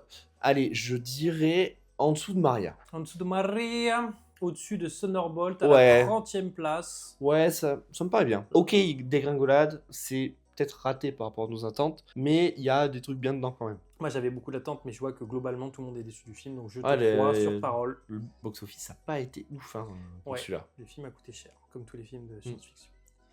Film suivant, Alto Night. Une des excellentes surprises de ce début d'année. On l'avait plutôt bien classé, on l'avait mis dans le top 15. Tout portait à croire que ça allait être bien. Un De Niro, des mafieux. Bah, tiré d'une histoire vraie en plus, et on retrouve effectivement l'ambiance classique d'un film de mafieux, le Rise and Fall, où on voit la montée et au final la descente aux enfers des mafieux. Même si dans celui-là, on est quand même plus sur la fin que sur la montée en puissance. C'est pas le meilleur film du genre, mais en revanche, moi, j'ai hésité, il a été pendant longtemps dans mon top de l'année, parce que vraiment, j'ai eu une super expérience avec ce film. Des dilemmes moraux pour les personnages, une véritable bonne performance de De Niro, qui arrive encore à tenir sur ses épaules un film. Surtout qu'il joue deux rôles. Hein. Et il joue deux rôles, et il arrive à bien les différencier. Ouais. Donc moi, c'est un film que je ne peux que conseiller à mon daron et que je peux que vous conseiller si vous avez bien aimé les autres films du genre. C'est bien plus efficace, rapide et court qu'un Irishman de 3h30 de Patrick Scorsese. Après, celui-là, il est long, hein, il fait 2h et quelques. Ouais, mais moi qui connaissais pas l'histoire, parce que c'est tiré d'une histoire vraie, j'ai vraiment été pris dedans et ça m'a vraiment laissé une très très très très bonne impression. Ah, surtout quand sorti en début d'année comme ça, le film... On se dit, bon, ça va pas être forcément le film de l'année, mais finalement, très bonne facture, il tient ses engagements, et on sort de là, bien, en fait. Non, lui, il va... Il était dans le top 15, et j'ai envie qu'il y reste. Donc, c'est sûr pour moi que c'est meilleur que Dragon et Karate Kid. C'est meilleur que Running Man, c'est meilleur que Mission Impossible, c'est meilleur que Bugonia, c'est meilleur que Ballerina. En fait, il a failli être dans mon top 5. Donc moi, là, actuellement, je le mettrais en dessous de Frankenstein, je le mettrais en 7ème position à la place d'Avatar. Voilà. Je le mettrais... Calme mes ardeurs. Non, en vrai, en position finale, je le mettrais 9ème. En fait, pour qu'il soit 9ème. Dans le top 10, oui, je veux bien. Moi, je le mettrais 9ème. Je préfère Zootopie à celui-là quand même. Si tu acceptes... Entre Avatar et Zootopie. Allez. Il est 8ème, on coupe la Mais poire en non, deux. c'est vraiment très très bon film. C'est vraiment un super film. Film suivant, Vol à haut risque. Un film de Mel Gibson avec Mark Wahlberg, Marky Mark. Bon, j'avais peut-être mal compris avec le synopsis que c'était que ce film, et je pensais que c'était Marky Mark qui allait détourner un avion. Et quand on m'avait dit ça, j'entendais un avion de ligne. Et en fait, c'est pas du tout un avion de ligne. C'est un tout petit avion dans lequel il y a 3 personnes en fait. Donc c'est un huis clos dans un tout petit avion. Ouais, sur un trajet, avec double, triple enjeu en fonction des personnages. Voilà, donc il y a des petits retournements, etc. Et bon, finalement, c'est un peu long pour ce que ça raconte. C'est pas mauvais, mais... on l'avait mis 12ème, j'avais des attentes, et en fait, pour moi, c'est bien plus bas que ça. Plus mid. Vu qu'il n'y a que 3 personnages, et que tu es dans un petit avion, tu es quand même assez limité par ce que tu peux faire. J'étais dedans pendant les 2 premiers tiers, et puis après le dernier tiers, j'étais un peu en mode bon... T'attends que comment tu vas finir ça, et ça raconte pas grand chose en soi finalement. Il m'en reste pas grand chose un an après, puisqu'on l'a vu début en janvier. Un des premiers films qui est sorti. Donc moi, j'ai pas trop de problème à le foutre assez bas. Mais toi, dis-moi. Moi, ça serait un film mid. C'est le genre de film, voilà, tu vas le voir. Le fait que ça soit un huis clos, 3 persos, Mark Wahlberg qui, en vrai, il se régale et permet aussi à Michel Dockery d'être en face, de devoir le contrecarrer lui, appeler les secours pour essayer de se faire aider, mais faire en sorte que tout se passe bien pour amener son prisonnier à bon port. Il y a ce jeu de tension, il y a vraiment eu des moments sympas. Donc pour moi, c'est le film mid, tranquille. Moi, je serais mid bas, donc je vais me prononcer et je vais te dire qu'on est du niveau de Kaamelott, Les Linceuls, on est vers là, on est entre 30 et 38e. Je l'aurais mis au-dessus de Maria. au-dessus de Maria. Ouais. Donc tu l'aurais mis 30e et moi je l'aurais mis vers les 35, 38. Je l'aurais mis là, en dessous de Captain America. Il va donc finir 34e, juste en dessous de Helio. Ouais. Allez, Ouais, de ça toute va. façon, on se bat pour rien du tout. Contrairement à Sinners, donc si vous avez eu mon top, vous l'avez compris, mon film de l'année, qu'on avait classé 14e, donc dans le top 15, et il va y rester. La question est de savoir où maintenant. Moi, j'aurais envie de le mettre top 1. Ouais, tu peux le mettre top 1. Mais toi, tu vas pas le mettre top 1. Bah, moi, j'ai bien aimé Sinners. Hein. oui, je Il sais. est dans mon top 10. Je pense il a sa place dans le top 10, hein. Largement. Bah, moi, j'en ai déjà suffisamment parlé dans le top. Et mon classement est top 1. Voilà. Donc maintenant, le monde t'appartient. Dans le top 10, donc moi, c'est sûr, c'est un top 10 bien. Zootopie est trop bas, mais c'est pas grave. Parce que tu vois, j'ai préféré un Zootopie que Sinners. C'est Sinners, oui. Mais je préfère Sinners à Bad Guys et à Frankenstein. Donc, je dirais 5e. 5e, comme ça tu fais descendre un peu tout ce petit monde. Et tu sors Ballerina du top 10, et en même temps je pense que Ballerina ne fait pas partie des 10 meilleurs films Non. cette année. Donc c'est pas une grande Mais perte. 5e Sinners, ça reste un très bon film. Il y a, comme on a pu en parler dans les tops. Attends, mais toi tu le mets 5e, et moi je suis en train de me faire avoir comme un débile. Non, là. non, ah, stop. C'est acté là. On a fini la vidéo. Si tu mets 5e et je le mets premier, il finit 3e. Ça a Tu as failli failli passer. m'avoir, tu as Il s'est failli laissé m'avoir. avoir comme un bleu. On dit, oh, je le mets 5e, allez. Et il nous reste plus beaucoup de films, mais Ouais. on a Attends, on est à combien là? on a un classé 49, mais on a un nouveau podium, et Et je pense que c'est film suivant. fini. C'est fini. Parce qu'il y a eu 6 films absents. Oh, sur le gong, Ballerina Ah, qui ouais. n'est pas dans le top 10, c'est bon. Et The Insider qui sort du podium. Mais Zootopie reste en top 10. Donc, On a quand même, globalement, un top 10 solide. Je suis d'accord que les Bad Guys 2 est peut-être un peu trop oui, dans ce film. il s'est retrouvé là. Mais c'est la magie des films qui sont sélectionnés en premier Ah ouais. et qui finissent toujours un peu plus haut. C'était déjà un peu le cas, je pense, de certains films ici. Bon, écoutez, cette vidéo est déjà assez longue, donc je vais rapidement revenir sur, on va dire, le top 10 et le flop 10 Ouais. de notre année cinéma parmi les films qu'on avait sélectionnés. Donc, 10e Zootopie 2, c'est pas volé. Non, il méritait Certains plus haut. diraient que ça mériterait plus haut, moi je pense que c'est déjà pas mal. Alto Night, une bonne petite surprise, on l'attendait et il a été au rendez-vous. Ah, mais tu remarques avec le classement de l'année dernière, Zootopie a gagné des places. Oui, Alto Night est sensiblement au même endroit. il a quand même gagné des places. Il a gagné des places, mais 13e, 9e. On enchaîne avec Avatar, 8e, qu'on avait placé 10e, sensiblement au même endroit, Mais qui gagne des places quand même. mais qui gagne des places. Frankenstein, qui débarque de nulle part. Il était si bas que ça, Frankenstein? Non, pas si bas. Bah 21 quand même. Ouais, hein, donc non, bien gagné. Les Bad Guys 2 en Aussi. 6e position. Lui, il fait... Lui, il a dû faire un petit bond. Après, à l'époque, 35e. tu avais vu le premier, je l'avais pas vu. Ouais, donc tu Donc, tu avais pu justement aiguiller en disant tout le bien que tu en pensais. En 5e, Better Man, qui pareil, a gagné des places. En fait, t'es en train de me dire que tous les films ont gagné des places dans le top 10. C'est. Eh ben, pour être là, ils l'ont mérité. The Insider, au pied du podium, vraiment. Il a pris Non. que 2 places. Il a était pris 2 sixième places, et il mais a fait on avait des grosses attentes. Et elles ont été réalisées. une et des ça, c'est bien. seules confirmations de l'année. Ensuite, top 3, du coup, Sinners, qui est ton film de l'année, qui était 14e, donc qui a gagné pas mal de places. Une bataille après l'autre, qui est notre top 2. Et notre top 1 sera F1, porté par Brad Pitt, qui était 4e dans notre prono, qui a réussi à passer top 1, car Les 3 premiers se sont effondrés. ça a été un échec. Alors après, tu as ton top 1 qui est top 1 de notre liste, mais j'ai la 2e et la 3e marge du podium. Ah, bah ça va. Donc en soi, je te laisse l'or, mais je prends l'argent et le bronze, c'est plutôt correct. Tu prends le doublé, c'est bon. Et pour ce qui est du bas de classement, Alors là. bon, ben, on retrouve quand même pas mal de films qu'on avait déjà classés pas terribles. Mm. Les 4 Fantastiques premiers pas, Marvel ne nous a pas convaincus, Disney ne nous a pas convaincus. Non, belle chute. Lilo et Stitch, pas bravo Disney encore une fois, tu es 41e sur 49e. Jurassic World Rebirth, bah écoutez, Jurassic World continue sa descente aux enfers. Mais les dinosaures, malheureusement, ils n'y arrivent plus. Baby Girl, bon bah c'était pas très bien, personne ne se souviendra de ce film dans 3 ans je pense. Bridget Jones, allez voir le flop. Qui a gagné des places, hein. Minecraft, allez voir le flop. Blanche-Neige, allez Allez voir le voir flop. God Save the Fish, allez voir le flop. Souviens-toi l'été dernier, allez voir le flop. Et Amateur, allez voir le flop. Non, on retrouve en tout cas dans les tops, on a pu avoir des films qui sont pas forcément dans cette liste parce que c'est des films qu'on n'avait pas prévu de voir. En tout cas, dans les films nuls qu'on a été obligé de voir. C'est nous qui nous les sommes infligés par cette liste. Hein. Ah ouais, parce qu'on s'est dit, allez, on va les mettre. Jamais je n'aurais regardé Bridget Jones ou Souviens-toi l'été dernier si on n'avait pas fait cette liste. Peut-être que The Amateur, par curiosité et par hate Non, watch. The Amateur, on serait allé le voir, dans tous les cas. Et voilà. Mais on n'en aurait pas entendu parler avant et peut-être Ouais. que ça nous aurait moins Moins hypé. et du coup on aurait peut-être été moins déçus et plus gentils avec lui. Mais en tout cas, le pire film qu'on a vu cette année, les pires films, c'est The Amateur, Souviens-toi l'été dernier et God Save the Tuche, ton flop 1. Et mon flop 4. Et moi j'ai Je mon dirais. et moi j'ai 4 mon, ou 3, ouais. et moi j'ai mon flop 1 aussi. Mm. On y retrouve, tout ceci est bien cohérent. C'est ça. Et bien écoutez, voilà. Vous noterez quand même que l'entièreté de mes tops et flops sont dans ce classement, contrairement à toi. Bah, il faut que tu vois un peu des films faut aller qui ne voir. soient pas des ricains ou des films anglais. Il faut que tu ouvres un peu tes chakras et ton cinéma. à Ouais, non, d'autres mais horizons. politique Non, mais et gauchiste, c'est pas Pas pour forcément moi. Hein. que tu vois des films politiques et gauchistes, mais je pensais qu'il y aurait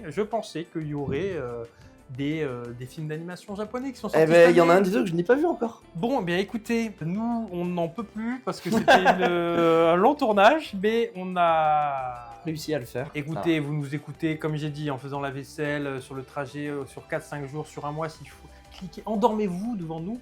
Plusieurs Mais fois. on espère en tout cas que vous avez eu quelques recos. Si vous cherchez des films qui sont déjà sortis en nous écoutant parler, peut-être qu'on vous a convaincu au-delà des flops et des tops à regarder certains films. J'espère aussi qu'on vous a empêché de regarder le remake de Lilo et Stitch. Puis nous, on se revoit pour la vidéo des pronostics de 2026 qui est déjà tournée pour nous. Donc nous, ça y est, on est en vacances. Mais vous aurez encore des vidéos à regarder si jamais ça vous dit. Nous, en tout cas, on vous laisse ici et on se reverra quand on se reverra. Et salut à tous.